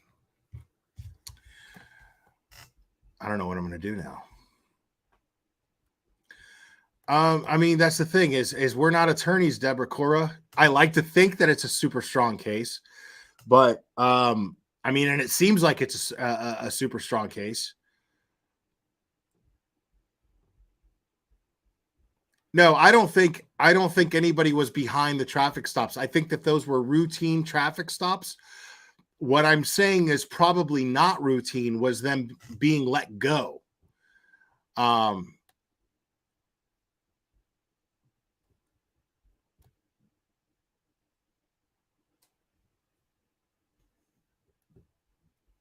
I mean, how do you drive away from a I mean, that's a hell of a ticket right there, dude. You know what I mean? Like if they're trying to generate revenue for the county or for the state, like, you know what I mean? 100, you clock somebody at 110 miles per hour in like a 65. Well, guess what? You know, they're going to get a ticket.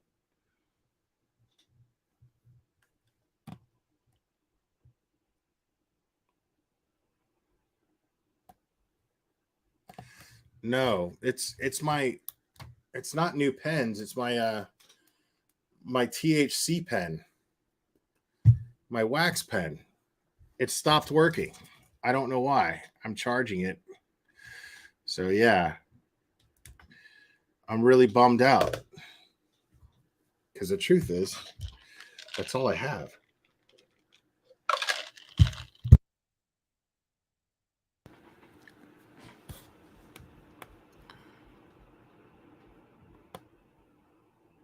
Right. Agreed, Catherine 662. Agreed.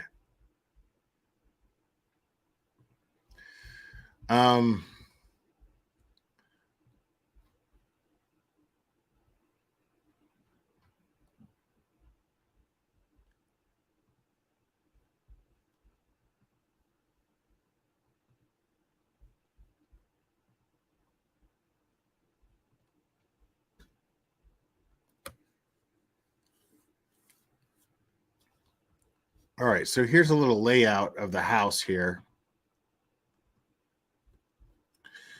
Now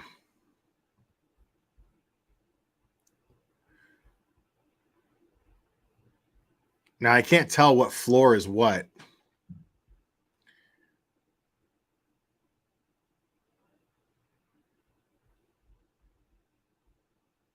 So I guess he came in. Did he come in through here? But this is the way that he made to do the killings here.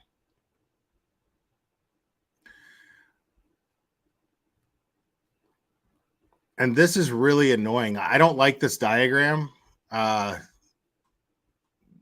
they're making the roommate out to be like, you see the little cartoon, like she's just waving to him, like letting him. It's really shitty that they did that. But here's a pic of the actual house. So apparently his point of entry was in the kitchen, which is not visible here.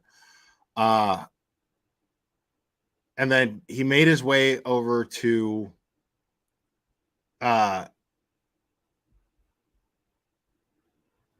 his way up the stairs here.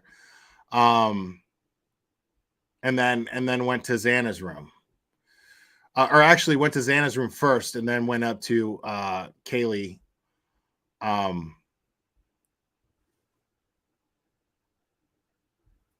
what it looks like.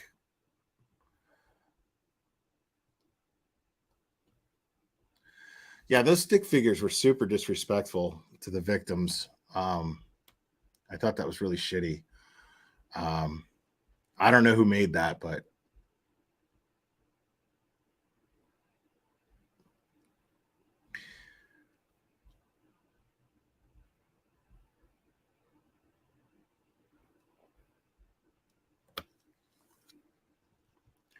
Yeah. So, I mean, and these are hardwood floors, I can imagine that they made some sort of noise, but the thing is you got to understand, folks, that this is like, these are 6 people living under the same roof.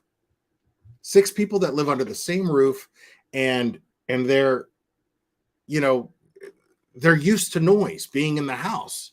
They're all college kids. It's the weekend, so 2 of them were at a party. Actually, 4 of them were at a party. And then 2 of them were just out.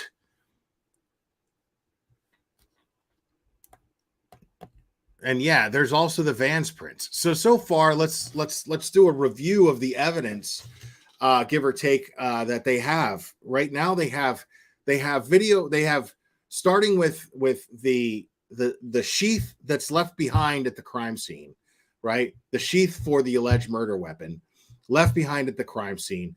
DNA on that sheath that was matched via matching his father's DNA from the garbage at the house in Pennsylvania. So there's that DNA that's on there that basically matches Bryan's DNA.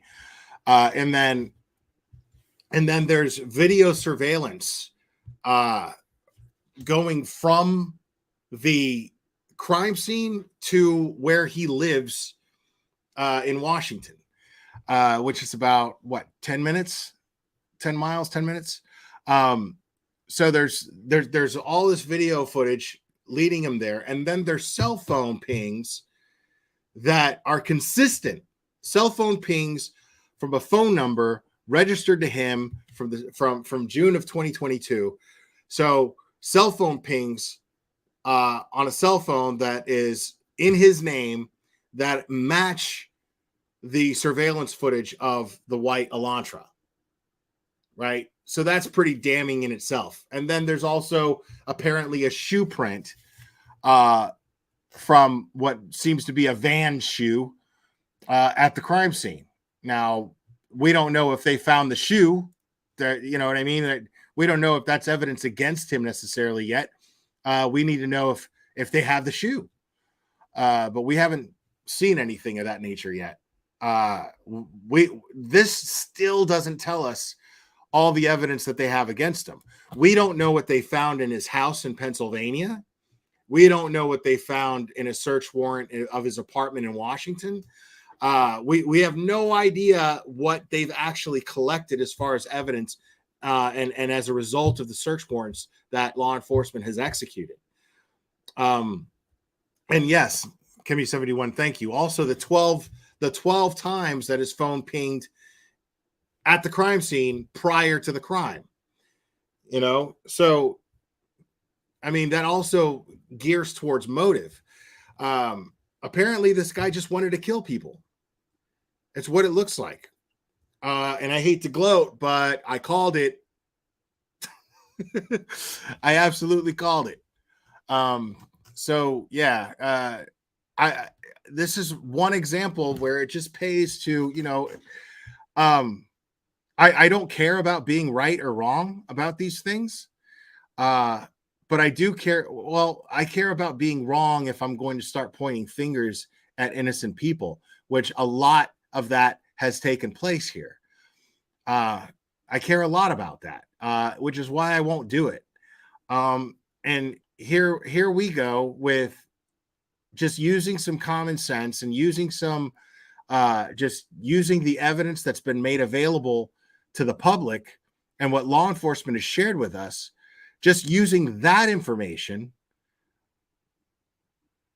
I came up with a very simple, sound theory, and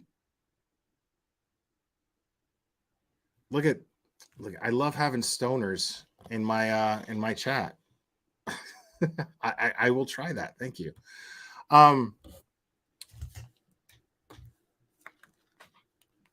So yeah, I came up with a very simple sound theory once an arrest was made, right? And And then that was it. Like, it's not that difficult. It's not that difficult. I didn't victimize anybody in the process. You know, like nobody's saying not to speculate. And even if you find somebody suspicious, you know, well, that's not the problem. It's that the power doesn't work. All of a sudden, yeah, this thing just took a shit. It's fucked. I got to get a whole new pen. All you got to do is just look at the evidence. Like I'm guilt-free. At no point did I throw any mud at any ex-boyfriend, at Hoodie Guy, at any family members. I didn't throw mud at any of these people.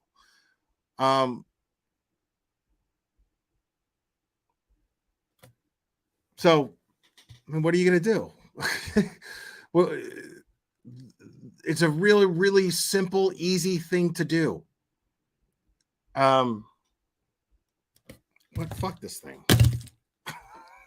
It's a real simple, easy thing to do. No, it's the battery, Jonica. It's the battery. It's fucked. It's the power.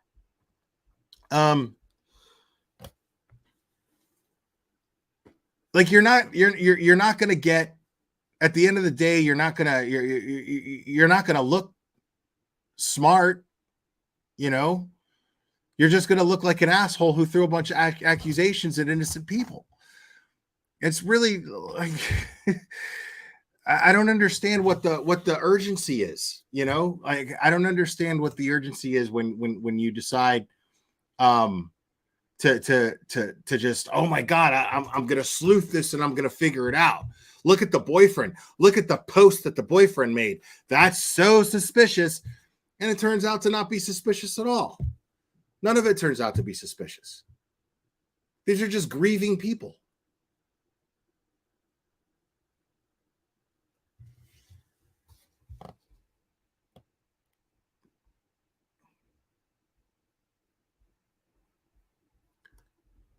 No, it just sucks because it's like it's money that I don't want to spend. You know what I mean? You know, you get to this point where you're like, okay, well, I'm going to save this much money. And then something fucking happens. And then you're like, I got to spend that money. Fuck.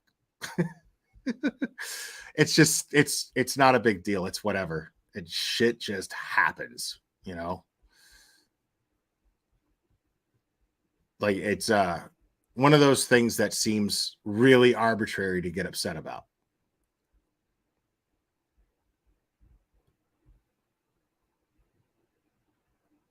See, everybody's trying to help me.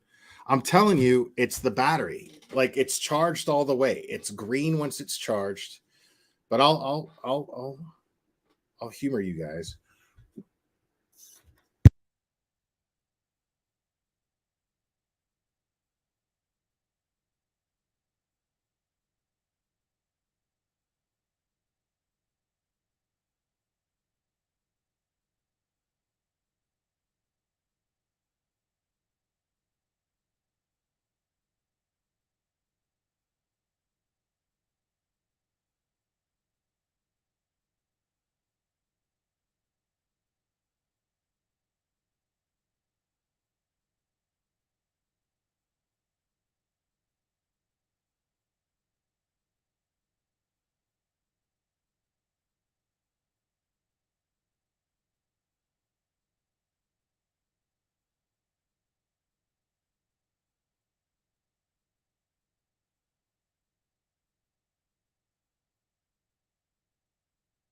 It was all of your positivity, people.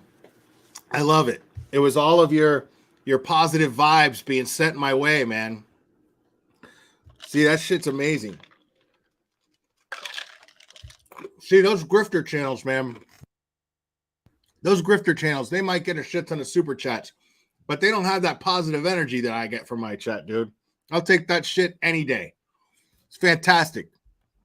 Fucking love you guys. You guys were just like, we need Will's pen to work.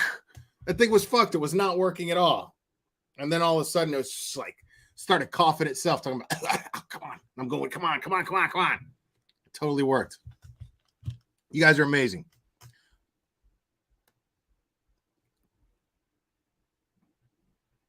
Yeah, no, I need to get a this just taught me that I need to get a backup. Absolutely.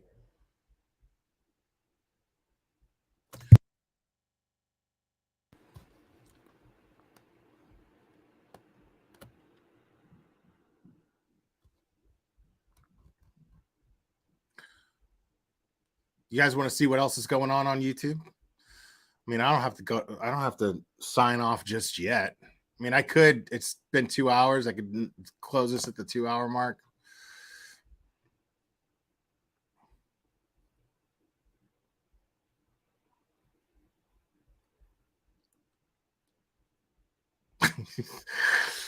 Oh man, hold on. I'm just seeing what else is going on YouTube here real quick.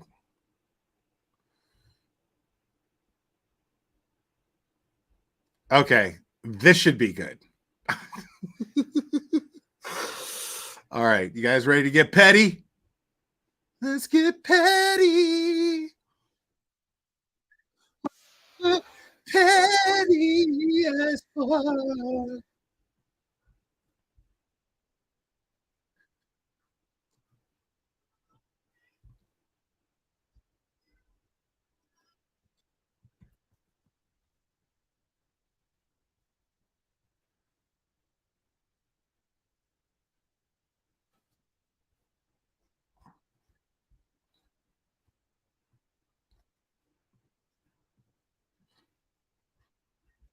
Kind of got all crazy. And we haven't quite got it back yet. So let's see. Another thing over the last year, This got my attention because right here it's Bryan Coburger, probable cause affidavit review. She's gonna review it, y'all. She's gonna do what I just did. Let's see what her take on this is. Watched me go through is you've watched me go through complete. Now, mind you, this is one example of one of the many idiots that was constantly just throwing people's names out there and making people out to be suspicious when they weren't suspicious at all, and showing up. Hell, just to be a content creator, just to do something that I was passionate about. You guys watched me my whole entire life be put upside down. You watched people watch every single thing that I did, every little move I made on any social media platform. I had to lock down everything. I had to, stop. What are you? Is she accepting an award? Is she accepting an award right now because the fucking affidavit was released? What the fuck is she doing? I literally can't even accept any more new friends on my platforms because of the cyber stalking that I have undergone. You guys watched me from being a person that went out into the world. Nobody has ever cyber stalked you, bro. Nobody has ever cyber stalked you. You've cyber stalked people. You've doxed people. You've threatened people. That's cyber stalking. Nobody's done that with you. What are you talking about? A lot on personal stuff, not just for business, not just for these cases. And you watch that just stop. I used to go to the beach a lot. Stop doing that. You've watched people turn my entire life upside down. You've watched people. Here come the waterworks. Drive by my home, taking photos. Nobody's done that. You've watched people putting. Nobody watched anyone do that because it never fucking happened. You never showed any footage of it. You just accused random people of shit after you doxed them and dox their families. What are you talking about? Literally putting my life in jeopardy over what? A true crime channel. Your life YouTube, in jeopardy. Because I'm good at what I do and they don't want to admit it. They want to. You're not good at it. Destroy me and destroy. Dude, you know what this is right here? Like, you realize what this is. This is damage control. Like, this is reaction. I have not watched this shit at all yet, but this is fucking damage control. Like, what she's going to do is she's going to read this affidavit and realize that it's like borderline the opposite of any fucking thing she's theorized this entire time after she's victimized innocent people and making accusations about them. And now it's let me get my audience to have the feels for me because I, victimized all these people. So in order for them to misdirect them from that, I have to make myself out to be the victim here. which is exactly what she's doing. My brand and destroy my reputation personally and professionally. Let me explain something. And I explain this all the time. I'm always very, very abundantly clear about this. I'm not out to destroy anybody. This is somebody, what I'm doing right now through the terms of fair use, I am reviewing her content. I'm not making up anything. I'm not up here just sitting here talking about her. I am reviewing her content. I do nothing but play what she puts out there and makes money off of herself. And I point it out. I point out the inconsistencies and I make jokes. That's what I do. I'm not out to destroy anybody. I don't give a shit how successful she is. I really don't. I just know that there are people out there with common sense who share my opinions on what she does and how dangerous what she does can be. And I point it out. And I'm going to keep doing it. As long as she keeps doing what she does, I'm going to keep doing it. And she doesn't even realize, she's so oblivious that she doesn't realize that sitting up there and acting like a victim just makes it more funny. Like, I can't help but laugh about how ridiculous that is, that she's up here acting like a victim. Because someone, a small little segment of this entire billion-person population doesn't like what I do. And people have acted like that I have to deal with it. And I've said, no, I don't. And nobody else does. So we are putting that in action, because if anybody knows anything about Bullhorn Betty, anything about me personally, which these jellyfish have no clue who I am or what I will do when it's the right fight. You guys have watched me fight for these victims. Oh, we know exactly what you're capable of. That's the whole point, is we know exactly what you're capable of. We know how dirty you're willing to get. We know that you're not above putting your hands on people. That's about as low as it gets. But yeah, we're all perfectly capable of understanding what you're capable of.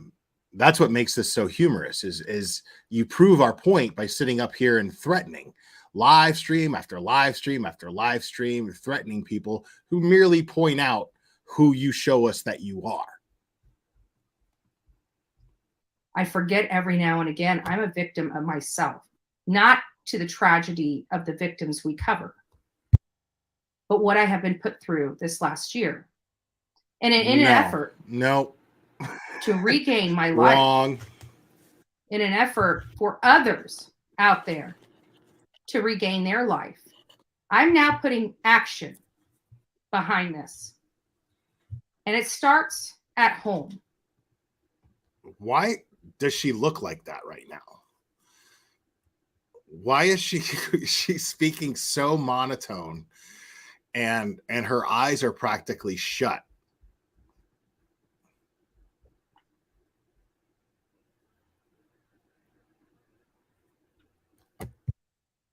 This should be fucking awesome. How to use a different name. Okay, Ankara, Manatee County. Yes. Happy New Year to everybody. This is live Karen footage, y'all. I fucking love it. Dude, it's not even my birthday. Am I loud enough? Andrew Griffin, Manatee County. Did I get it? Okay. Happy New Year. This is the first time I've been here physically in a while. I just want to thank and congratulate Amy, Jason, and Mike for winning your election. And I would like to take a moment just to speak and just to say, thank you to all you guys for standing up for us. A lot of you guys are here because of the rogue board we had before.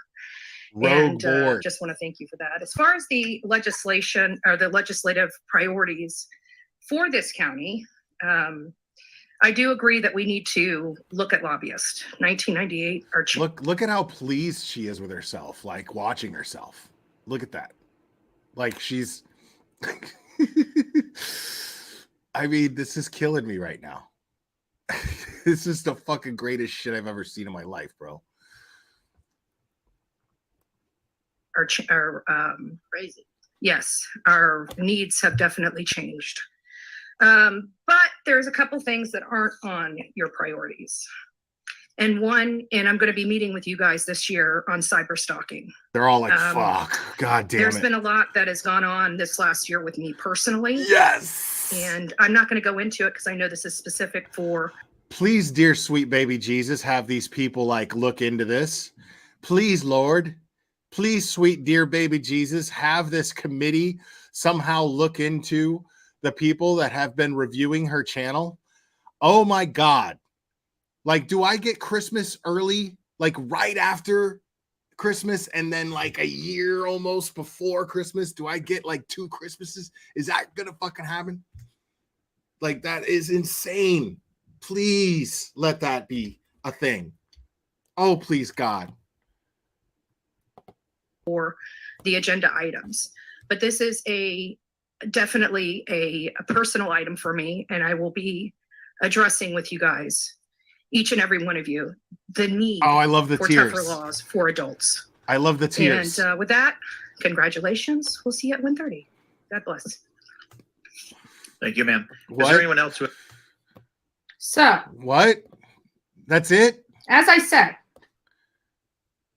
there's a right way to do things and a wrong way to do things. And if I'm not getting the answers that I need to get when I'm doing them the right thing, then something has to change. And I can guarantee there is nobody better suited and better equipped to not only address this with the state of Florida, but to address this across the country. And I plan on doing just that.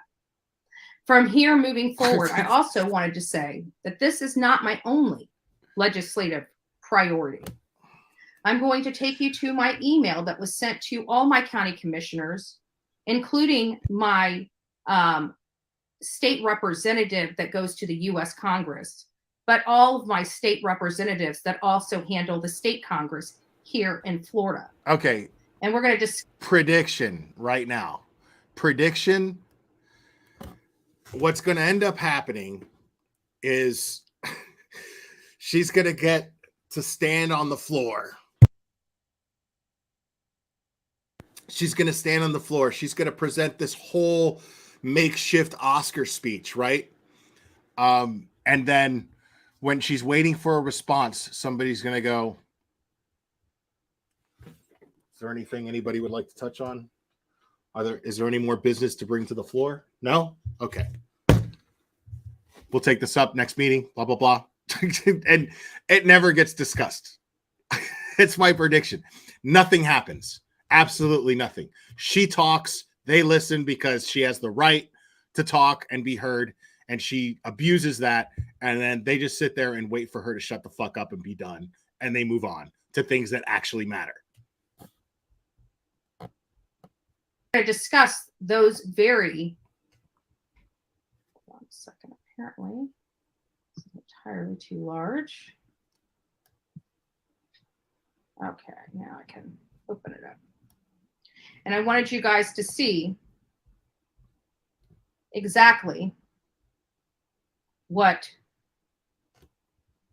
my priorities. Can I open this? We know what your priorities are. Let's see, let's do this. There we go. Okay. Just don't want to dox people. So we want to make sure this is, you know. Now, so far. So here is my. So far, this title is pure clickbait in order to get you to feel sorry for her so that she can just emotionally masturbate on her stream. That's what's going on here so far. So far, pure clickbait to watch her emotionally masturbate. Is my letter to my county commissioners, including my state and U.S. representatives. And it says to whom it may concern. There are 3 major priorities I will be working on for the next few years and will need support of this board and the state of Florida as a whole. Tougher cyber stalking laws for individuals over the age of 18. I have suggestions that might help since I've lived through this the last year. Oh, this should be fantastic. Centralized database for all cases related to child welfare so states can communicate between each other when cases stretch across state lines. That already exists. Sex trafficking. Government statistics do not match my findings. This is a much bigger problem than we are led to believe, and this stretches across the world. I would like to start meeting with each of you related to these above priorities and provide my thoughts about each. Please do not respond to all. Please respond individually so there are no sunshine violation issues. Thank you in advance for your prompt attention or your prompt response to this email. So that is, again. What was that? So she wants to address, she wants to develop a database that can be accessed by all child protective services type situations in every state. That already exists. That's already a thing. Second, she addressed sex trafficking. What? I mean, I agree it's a problem. I hope she does something about it. Great. You know, but what did that have to do with cyber stalking or cyberbullying? I'd love to know. And the stuff that we do. Again, Carla, I still have you up on screen. Thank you again for that super chat. I still have you up on screen. Thank you so much. So, I still have you up on screen on purpose so that everybody else can see that they can send me money. If they want to give me money, they can. Just that's why I'm keeping that up there, because $20 is $20. So, just make sure, since I'm up here sad fishing, I want everybody to know that Carla Bryan gave me $20, and you can too. It's not all just about going out and covering these cases and doing things. It's also about taking what I'm learning out here in the field and finding ways to fix the problems at hand. And the only way I can fix these problems or start working on fixing these problems at hand is a grassroots effort. Wow. So Betty here seems to think that it's up to her to fix murder. You know what? This is how we fix murder. Old Bullhorn Betty's going to fix murder. A crime that has been a crime and a problem since the beginning of human beings. So, but I'm going to fix it. I got it. In order for me to do this, in order for me to fix this problem, you can donate $20, just like Carla Bryan did. A grassroots effort.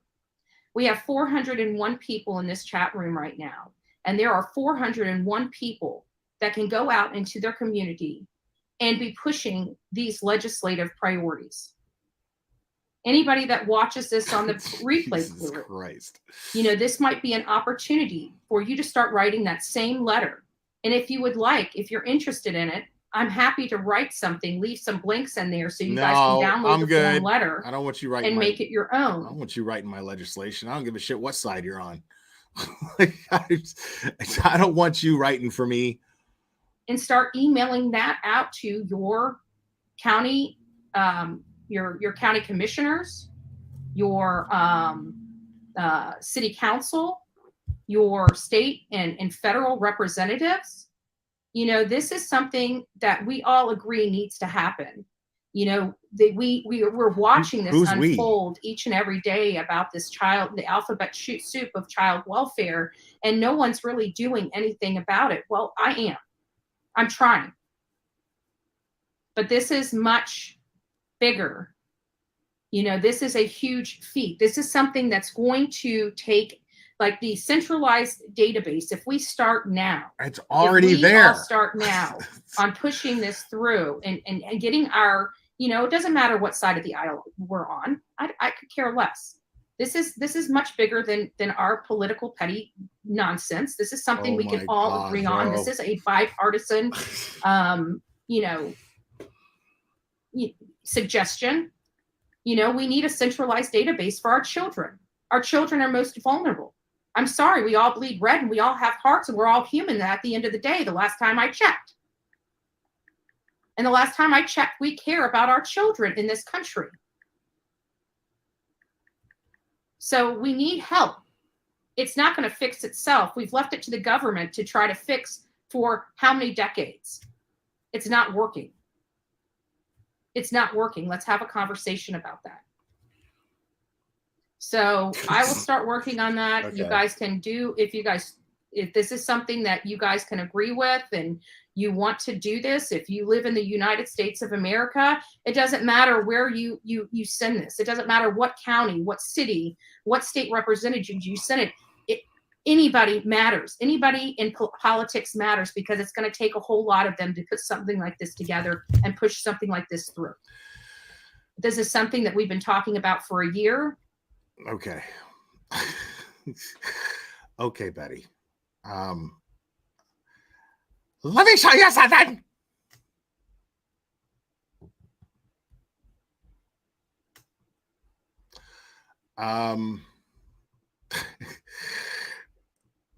Folks, this is the Child Welfare Information Gateway, aka a centralized database for all of the central registries for child abuse and neglect reports. It's right here. Yeah, it's right here. I'm going to go ahead and I'm going to share that link in chat. Okay, Betty, you can click on this if you're lurking. Okay, there you go. The glare came through for you. All right. Don't say he never did nothing for you. Your wishes come true. So now there's your centralized database for all of these different CPS and child abuse and child welfare agencies can communicate and come together, and there it is. You're welcome. Next venture, Betty. Fixed it.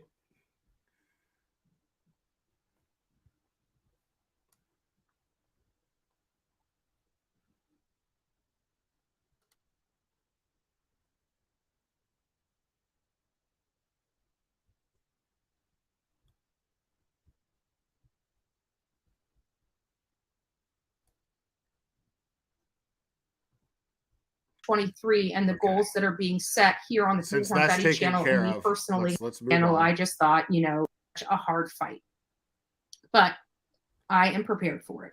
And Okay. if that means I have to go and start bitching in DC, guess what? I'll start going to DC and start bitching in DC if I have to. If it's going to get the imperfect job got one done. too there. Because you guys know I'm not scared of a bullhorn. I'm not scared of protesting. I'm not scared of having my voice be heard. And this is a fight we all need to be fighting. It's already All being right, fought. now, It's already been now fought. that all the business and is out won. of the way. You're a now that little all the late. business is out of the way. So, what have we learned about Bryan Coburger? Yes. Oh, thank you, Jennifer. Now we're getting to the meat and potatoes, folks. $1.99 super sticker. Thank you, Love Buck. I appreciate it. I appreciate it. Thank you so much. God bless you. God bless you. She was so disappointed because it was $1.99. She was like, "Oh, like it's a fucking like it was like a dog dropping a fucking rat in front of you so that they get approval because they're doing their job as your dog." Oh, look, you dropped a rat. Good for you. Oh, I love it. I need to go back to the gym. That emoji. That emoji reminds me of somebody working out. And I haven't worked out. I don't even want to get on the scale because I've been eating horrible food. I've been here eating horrible food, fattening food, Not stuff with only preservatives. Oh shit. Sorry, I lost it. Now, this horrible, horrible food, not only have you been eating it, but you've also been eating it in bed and waking up with the shit all stuck to your ass and then telling us all about it. Like, Betty, we wouldn't be concerned if you were just eating it. It's whatever else you're doing with it that we're like, what? Thank you, Blue Eyes. Thank you, Blue Eyes. Yeah, I work really hard, guys. I haven't been. I No, gotta you don't. tell you, it's so funny because I haven't spoke because I've been, calling in. So I've been listening, but they haven't been really taking phone calls. And we fought so hard to have our phone system, to have this stuff. So I'm going to have to work with the county commissioners on that because I really want to be involved, but you guys know I'm on the road a lot. So Let me get this straight. So the county commissioner is not taking your phone calls. Shocker. I am besides myself. I am Jack's complete lack of surprise. But it always is nice that I can call in and have my comments recorded in their meetings. But here lately, it hasn't been that way, and it's kind of it's hard because every time she shows up, everybody's like, "Fuck!" Like everybody's just like, "Fuck!" Every time. Now, I want to see if they show that. Let me see. What mark is this? 27 minutes. Okay. Let me go back to that.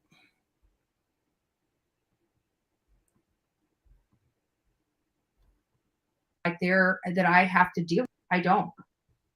Anything or victim. Hold on. Let me pause that. Everybody's just kind of like, this fucking lady, bro. Like this dude over here in the back, he's just like, oh, is that who I fucking think it is? God damn it.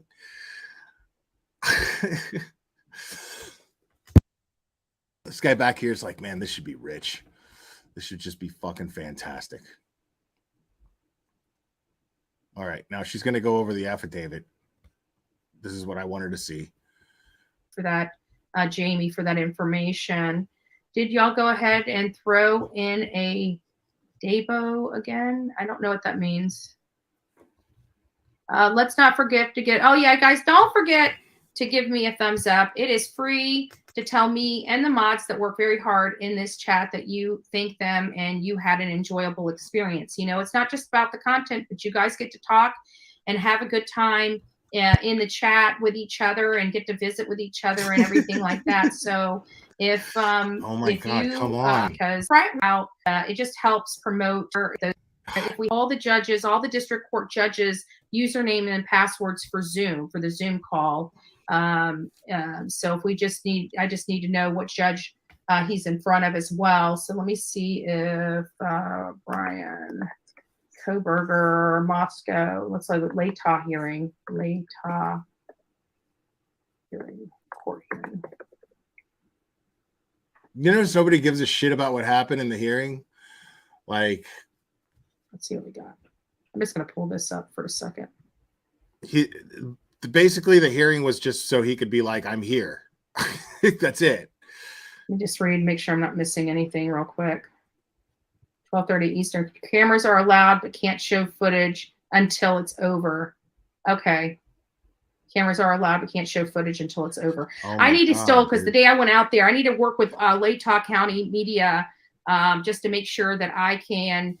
Usually they only have because one. That's how that works, right? Latah County Media, like the police department, like the sheriff's department,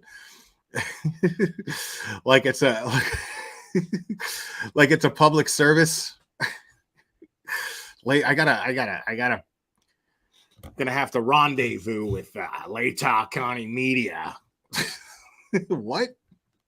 One camera crew inside that all media have to pull from. They can't, it's not theirs. They can't brand it. They can't not share That it. is They have to share bullshit. it because they're the ones responsible. I bet you that's some shit that fucking Enton told her. Like she was just bugging Bryan Enton off camera and shit. Like, hey, you think I could get into this press conference? Blah blah blah. Oh, well, you know what you got to do?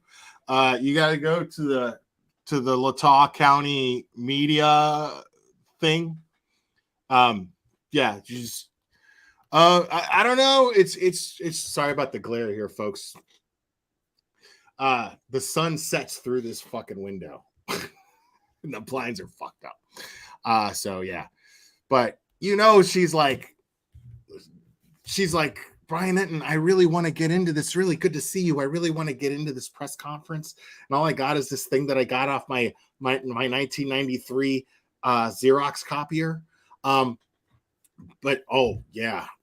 Actually, that's good though. You made that? Oh, that's nice. That's really nice.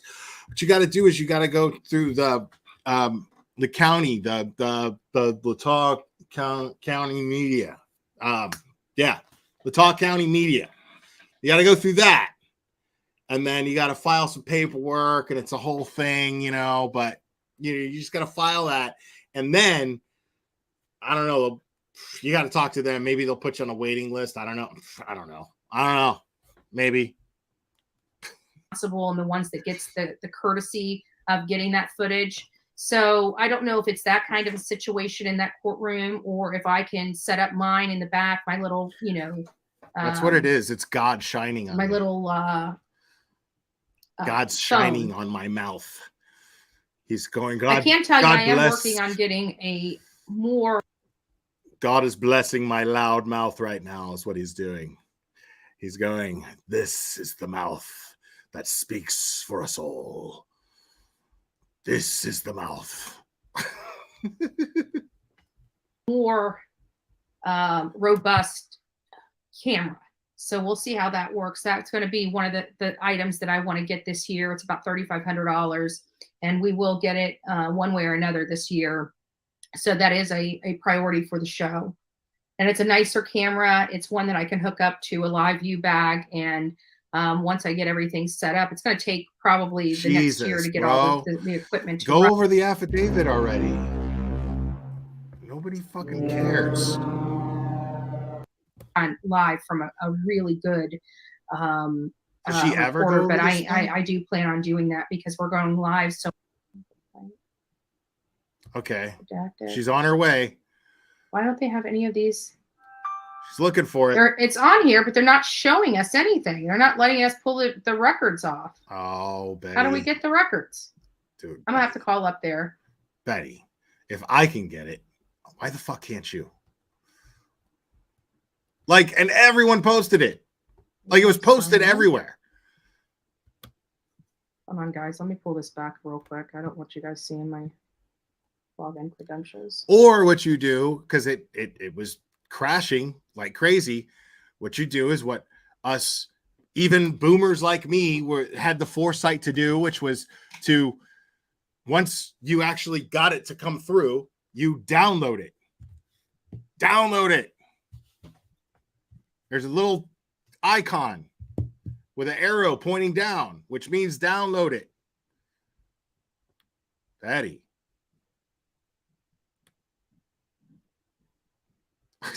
Okay, let's Support and get it. Let me see if I can find it's emailed. Okay, thank you. Let me see if I can find it. Thank you, guys. like she's on the right site. David. Awesome. How do you guys find this? Why isn't it opening for me like that? Interesting. All right, guys, it's opening now. Is it opening now? Download it. Download it. Mine looked like that too. Then I hit the little icon. Let me go over here. I'm going to change the name going on this and saying breaking.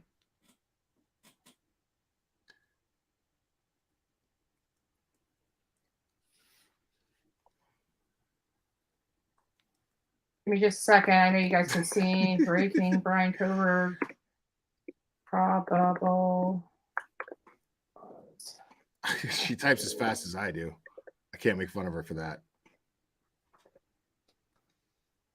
Okay. Just let people know that we're doing a probable cause I don't affidavit know. review Don't you have to on have this case.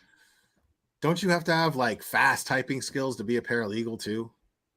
Right? Just changed it. Because I would imagine you have to type up Check. court documents like on the fly, quick. Okay. It's still loading, guys, as you can see. It's still loading. Boy, it's taking a long time to load. Maybe let me pull this back because I don't want to dox maybe people. get a computer made in this century, Clicker. not 1999. I guess we're at its mercy, but it's going to be loading, so give it just a second. as soon as it's loaded, it must be pretty extensive. That's Exhibit A. It's 19 pages, bro. So It's not affidavit, that. Exhibit A, It's statement not. of Brett Payne. Brett Payne was the lead investigator in this case. She got that right. Ricky Beavers, nice to see you. I got your messages. Sorry I haven't responded. I haven't had an opportunity. Why is this thing? Hold on, guys. Exit out of this. Boston Nick MMA, stop it, bro. We're still waiting. It's still loading. It's loading slow. I'm not sure. I'm telling you, I'm calling it. We're gonna get a clip links. channel, and it's just gonna be just like this whole her waiting for this thing to load. They're just gonna clip all that shit together and put some fucking silly ass music behind it, and it's gonna be fucking good enough. It's gonna be great. It'll be hilarious. Well, it's the right link. It's just taken forever. Let's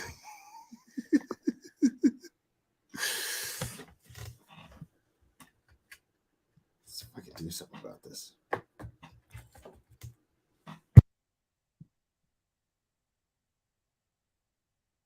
No, it's just taking forever to load. Is it on? I think take it. It's on Facebook. Let me see if I can get on Facebook and it's on my personal account.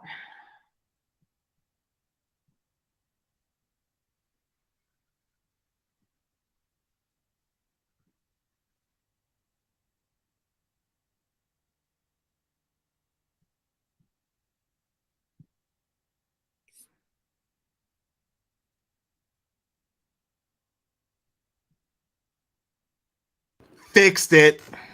Kind of, mostly. It's still kind of there. See?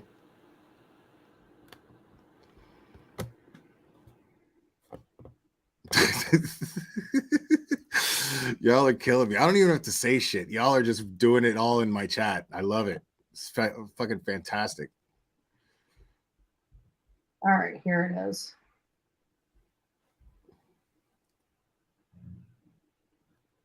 I'm surprised they're allowed to. She already got a new computer. Yeah, we're still clicking through on the things, but I got it pulled up here. Let's go ahead and go through it. She's got it. All right, let's hear Mine is just blurry. The Bullhorn Betty insight on from a paralegal. Leo girl, welcome. Thank you so much for joining. Okay, that's about us. So here we go, guys. Here's the affidavit. This is the order. Order governs.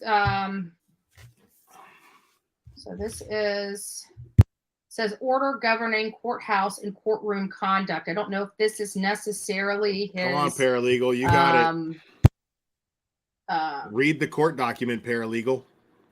The one that goes through the probable cause affidavit, but we're still loading that. It's loading. Refresh this one. See if I can get it to push through. Still loading, folks. Original, if possible.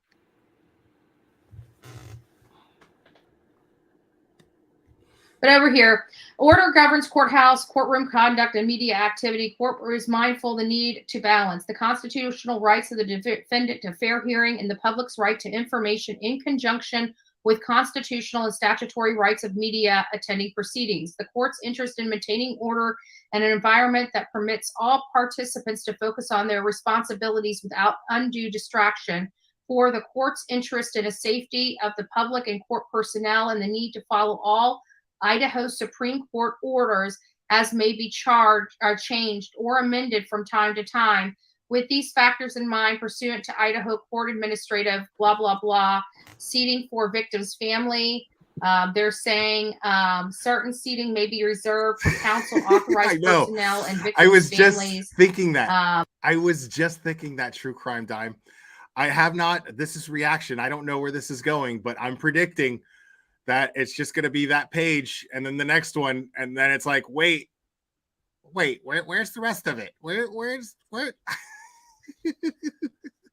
totally about to happen. The defendants' families and the victims' families. Pooled media seating.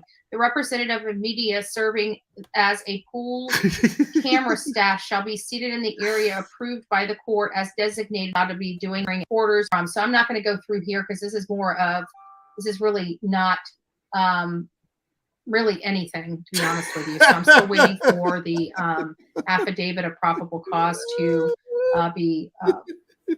be realized. I'm still taking its sweet time. I don't know what's going on here. Y'all need to just hit the like just for me fucking calling that shit. just for fucking calling that shit and being correct. Let me see if there's any more on here related to this case. Yeah, I don't see anything for the probable cause affidavit coming out. And the loading of this affidavit is not, if anybody can send me another link, I want to pull it up, but I don't know if everybody under the sun is just in this email right now or it's what. Not an email. It looks like it's if we can find, it's not an email. Somebody can download the affidavit in a PDF and email it to me, that would be great. Brian, I don't know, find here. Oh my God, bro.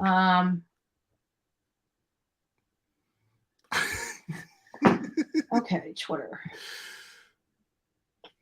Oh my God. Yeah, I know. Shit's been available forever, bro. Dude, Annie sent it to me. Fucking Cherry sent it to me. Had screenshots of it. Televised. Like, okay,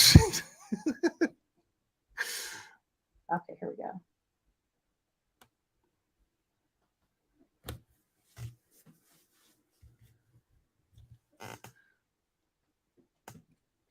Okay, we got it. Oh, she got it. Did she get it? Okay, here it is. This is the probable cause affidavit. It has been redacted. So he's got one count of burglary. How'd you figure that out, Sherlock? He's got 4 counts of first-degree murder. That's not it either. The court finds probable cause to believe the defendant committed the crime. There's no way I can download this. No way I can download this. There you go. There you go.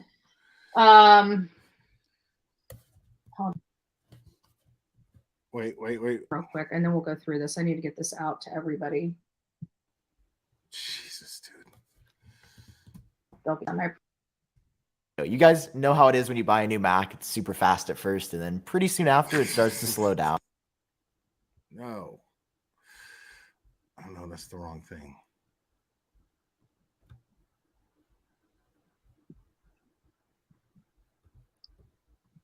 All right, so this is redacted. It's just basically saying no bail. The warrant shall be issued. We already know all about that. Going. And then what? Here we go. Back to the email. Pull this back. Up. Still. Come on, Betty. You can do it. Come on, Betty. Okay. You can do it. Here's 19 pages. Let me download this. There's the 19 pages. There you go. Are you guys being able to see this? Now you got it. I really can't enlarge. Well, I guess I could enlarge it. Now you got it. Enlarge it.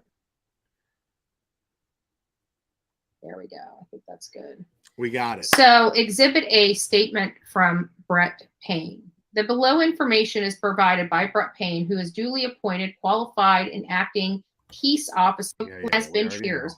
Corporal Payne, police. Because I don't want to. We just went through this. I don't want to hear her read it. I want to know what she assesses of it. Of the federal 4 p.m. 11 King sides to his ISP. Officers to the incident advised that I entered the King Road residence. Officer Smith is found room on. Read that statement before on the room. Later, December 5th, to be caused by shake off the floor. The From my interview, that tells us the dog was police officers initially responded. The dog belonged to Gonzalez and her ex-boyfriend, Jack DeCour. Now, that tells us the dog was in Kaylee's room.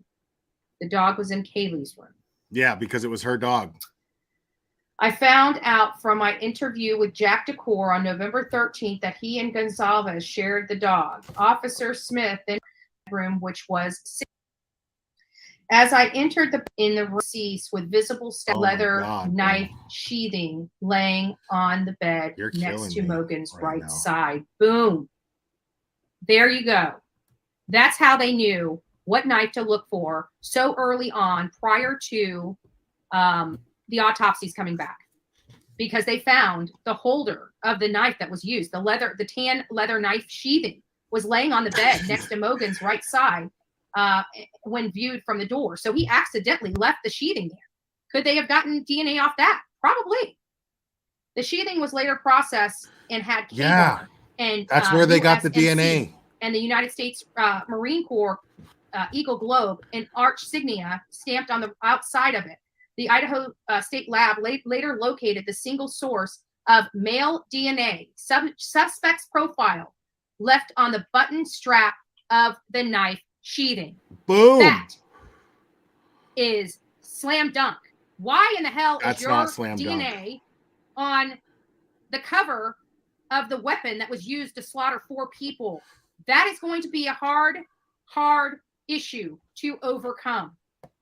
That means... I mean, she's right, but it's not a slam dunk. Like, they would have arrested him just on that if that was the case. They didn't, though. Means that he cannot use. I was just in the house. My DNA was left there because I attended a party at the house. This is huge. Huge. This is as good as having the scrapings under a victim's nail. His DNA up under the nail. No, it's not. It is just what? It is as good as that. No, to it's have not. Your DNA on the cover of the murder weapon. The cover of the murder weapon. You just described exactly why it's not just as good. Having your DNA under the fingernails of your victim is basically a slam dunk. Yes. I mean, that's amazing. Right. That shows that there was a struggle. That shows that there was, if that person has defensive wounds and then that person has DNA, how are you going to explain that? Of course. But no, is it anywhere near the same thing as, or just as good, as she put it, as having a DNA sample on the holder, the sheath, the sheath of the possible murder weapon? Because that right there, there's doubt there.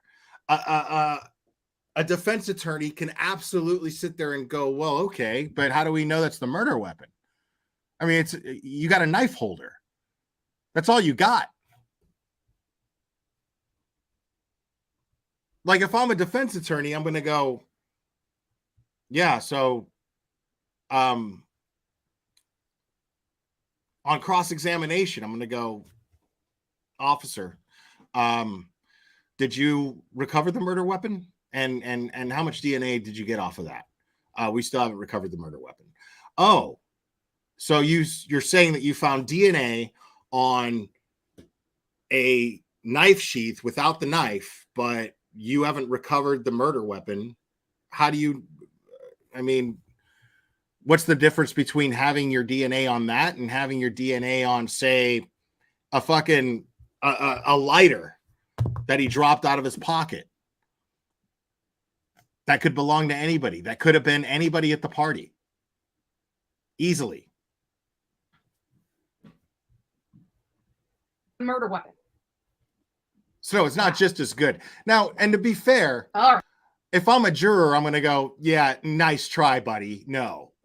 You know what I mean? I'm going to be like, that's probably the murder weapon. You know what I mean? That's probably what the murder weapon came with.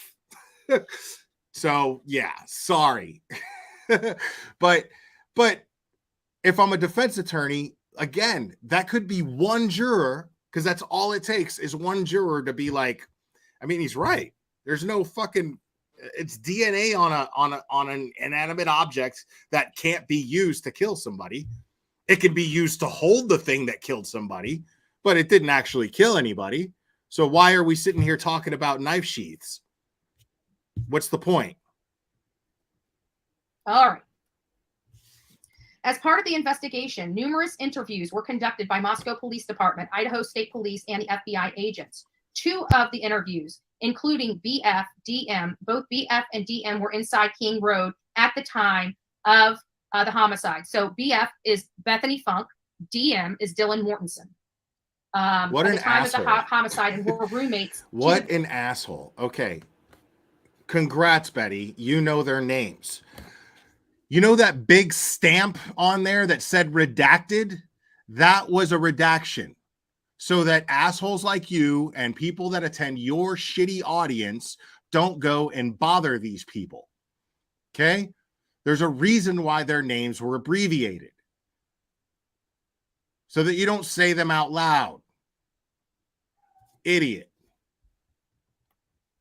To the victims, BF's room. Homicide and roommates to the victims. BF's room was located on the east side of the first floor residence. So she was on the first floor. So Bethany Funk was definitely on the first floor, and she was on the east side of the first floor of the residence. We're going to look at the makeup of this. I've got a clipboard I'm going to grab, and it has the makeup of their of this. And actually, I might have it here. I think I did leave it here. Wow. So it appears that we do have, let me pull this. Hold on. We'll get back to this. It does appear that we have, there we go. I sped it we up, have Banjo. this right. Can you guys see that? I sped it up. So it does kind of break it down on the second floor, and it does appear that they have Bethany and Dylan. Well, we'll see. We only got to Bethany. So they're saying that she was definitely on the floor, on the ground. So here's the makeup of the house.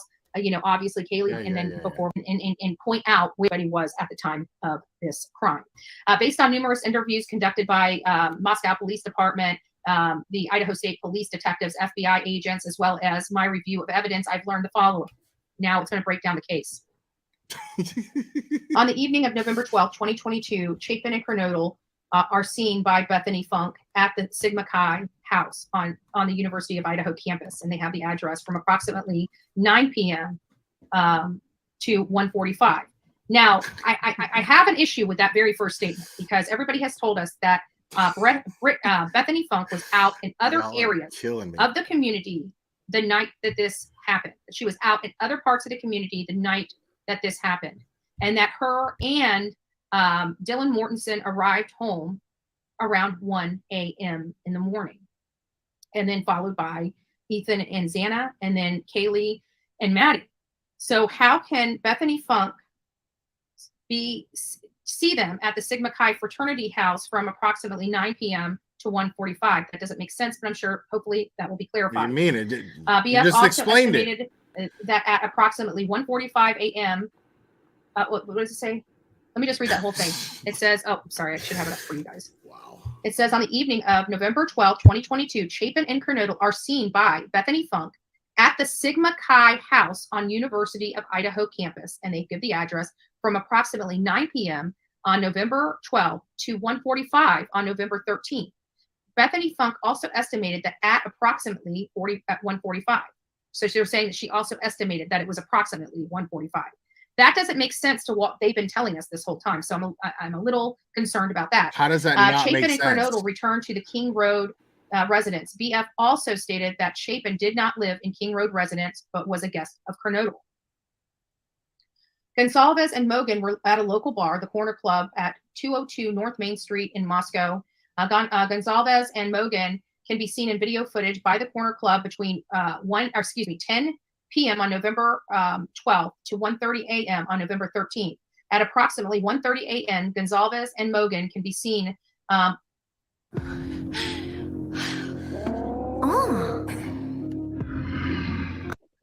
video at a local food vendor called The Grub Truck at 318 South Main Street in downtown Moscow.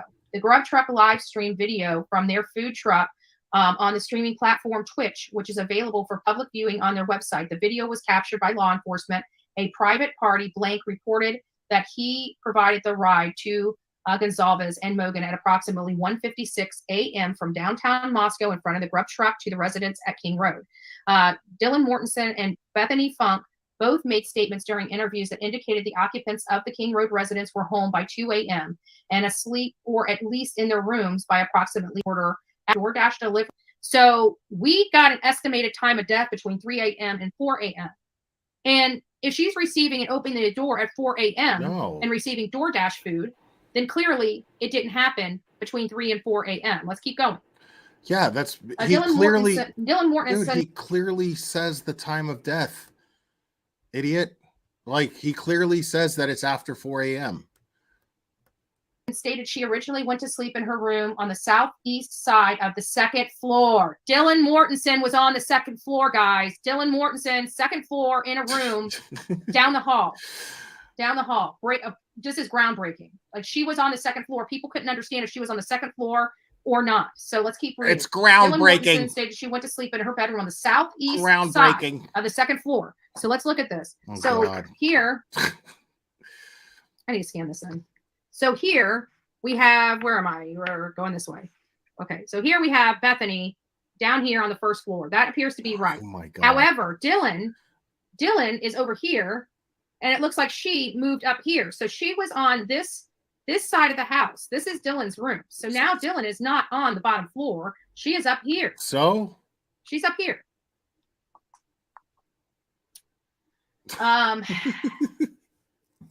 So on the south second floor, Dylan Mortensen stated she was awoken at approximately 4 a.m. by what she stated sounded. She's deliberately ignoring the redaction. Unreal. Like Gonzalez playing with her dog. This is what I'm trying to tell you, folks.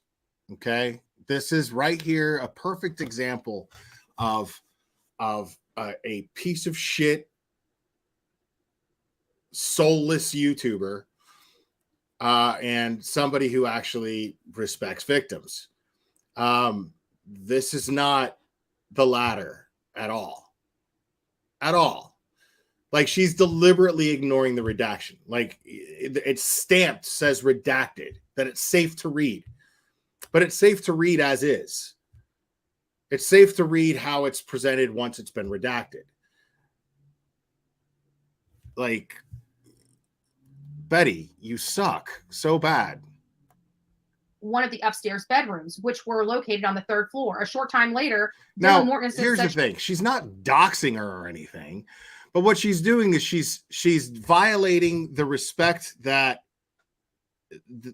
was designed for the bystanders. She's absolutely violating that respect. And she's doing it deliberately. She's doing it on purpose. I mean, because it's not like they're doxxed. Like, everybody knows their names. We just, now that they have an arrest and now that they have somebody in custody, there's one person and one person only to blame. And that should be it. We should only be now looking at the evidence of the actual crime. And what that is that does not put anybody else responsible for these victims who perished. This poor girl lost her friends. Okay? And she deserves to be able to just try to deal with it and move on. She's earned that.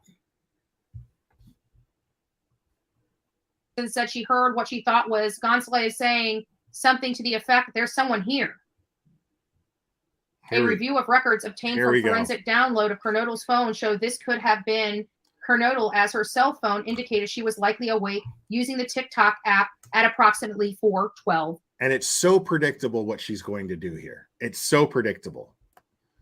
a.m.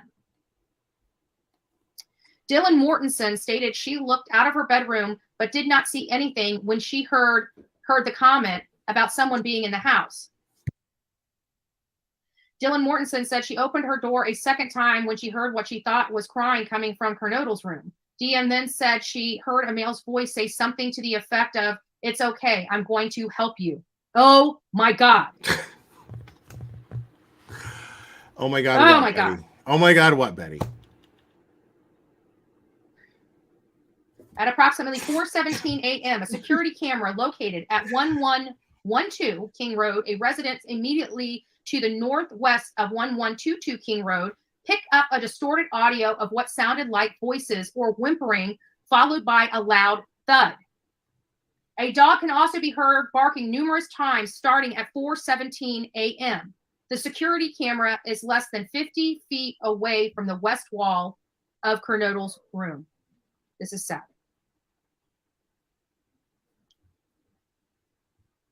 Dylan Mortensen stated she opened her door for the third time after she heard the crying and saw a figure clad in black clothing and a mask that covered the person's mouth and nose walking toward her.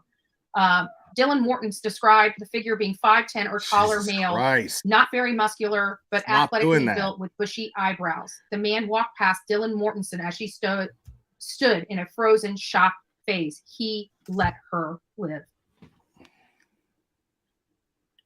Why did she call the police? Here we go. Here we go, folks. What I say. What I tell you. The male walked toward her, towards the back sliding door. DM locked herself in her room after seeing the male. DM did not state that she recognized the male. This leads investigators to believe that the murderer left the scene. The combination of Dylan Mortensen's statement to law enforcement, review of forensic downloads of records from Bethany Funk and Dylan Morton's phone, videos of the suspect, video of a suspect video as described below leads investigators to believe the homicides occurred between 4 a.m. and 4:25. Again, much different than the 3 to 4 a.m. Yeah, told. asshole. We know. Recordings just got better. Moron. Hey, it's Dana from StreamYard. I'm so excited to announce that Dana. During the proceedings, back up. During the proceedings of the crime scene. Hold on a second. During the processing of the crime scene, investigators found that a latent shoe print.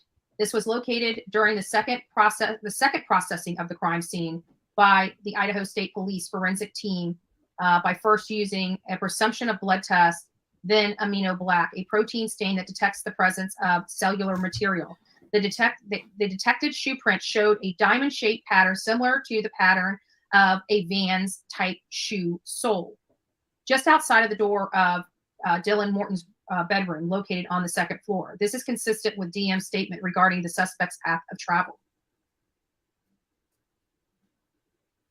As a part of the investigation, an extensive search, commonly referred to in Road 13, to check this out.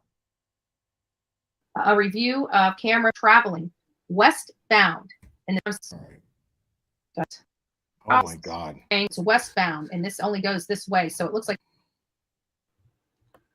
I don't want to listen to her like read this whole fucking thing. Let's get to this. By far is the best news that we've had in a really long time related to this Hi, case. Panda. A really, really long time. I'm very pleased The with Panda the lady. fact that we were able to go out there. I'm pleased that we were right behind law enforcement in identifying that there was a possibility of this person coming from Washington State University.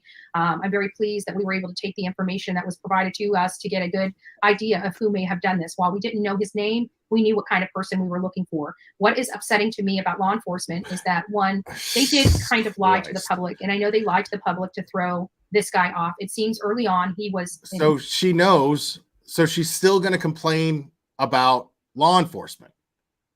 Like, did you fucking just read the thorough investigation that they just did? Like, they just created a fucking case, not just with the DNA, by the way, but they created a case, and we still don't even know what their case is. We still don't know. We don't know what they collected from the search warrants. We don't know anything. We don't know what they collected from his house, from his parents' house, from his car. We have no idea.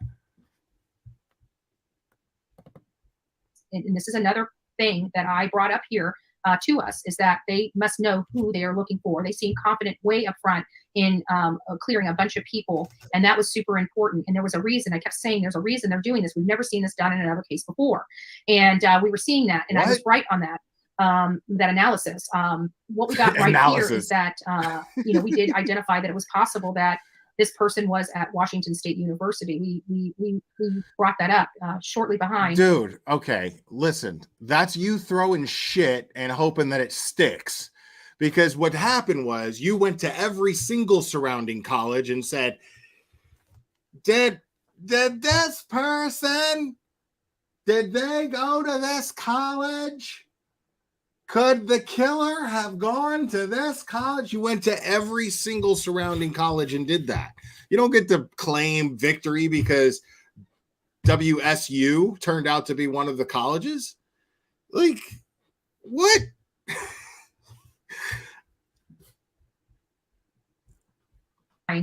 Them, and I don't even know when that was recorded. That could have been recorded the day it was released. I don't know. Thank you for reading this to us, Dolly Rock. Oh, thank you. Yes.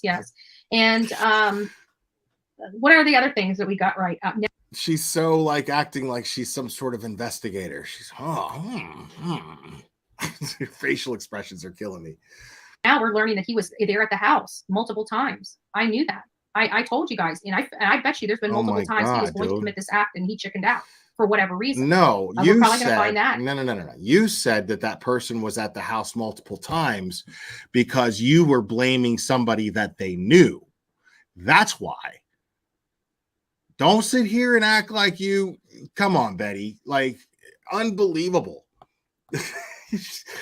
I knew that the person had been there multiple times. Yeah, because you were blaming the boyfriend.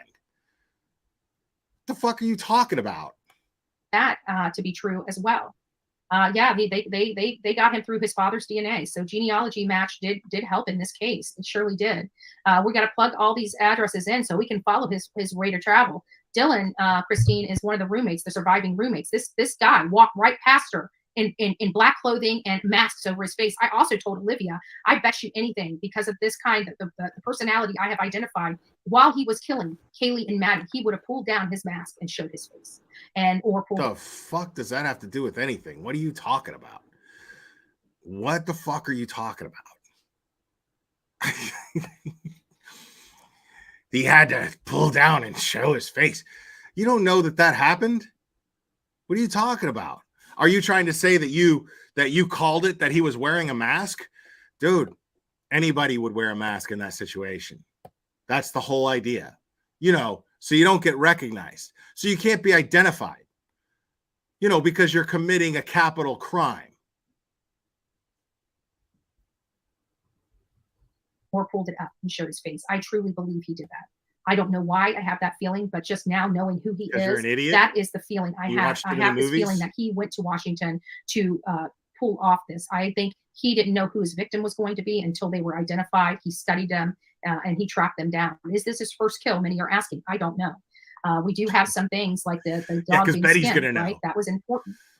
Could that have been his trial run? We now know what kind of person we're dealing with. Yes, that is possible. Now, the people there were some fucking dumb people that were like, serial killer. What's funny is I'm not going to say that they were right, because they weren't. A serial killer means that there are more kills that match the same MO. Down the Rabbit Hole News, what's up? It's good to see you. That's not a serial killer. But I will say that they weren't necessarily wrong either. But that's only because this is the thing, is the idiots that were saying this, these were people that watched too many slasher movies. They're sitting there coming up with their own version of Scream because it's a bunch of college kids. That's their reasoning behind saying a serial killer. I believe that this dude was possibly a future serial killer, a serial killer in the making, about to get started. But I mean, he fucked up on the first kill. The first kill, if you're going to be a serial killer, I'd say is the most important.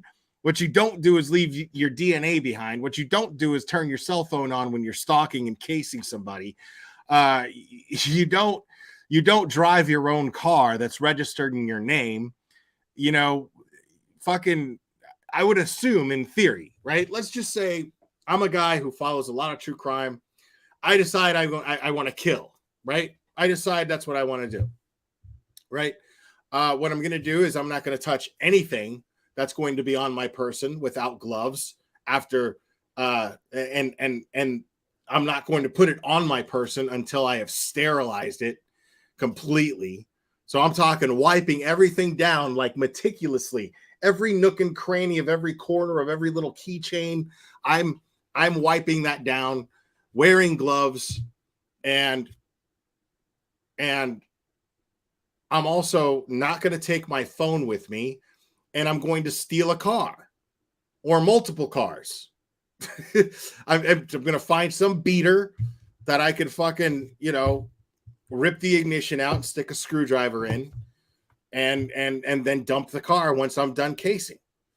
Like, easy. Like, I mean, I'm not saying that that's all it would take, but I'm saying as far as the mistakes that this guy clearly made, you know, it doesn't take a criminology major, a criminology PhD to have that kind of common sense when you fucking watch CSI, for fuck's sake, you know? No, you don't take an Uber because the Uber you can track. That's way trackable.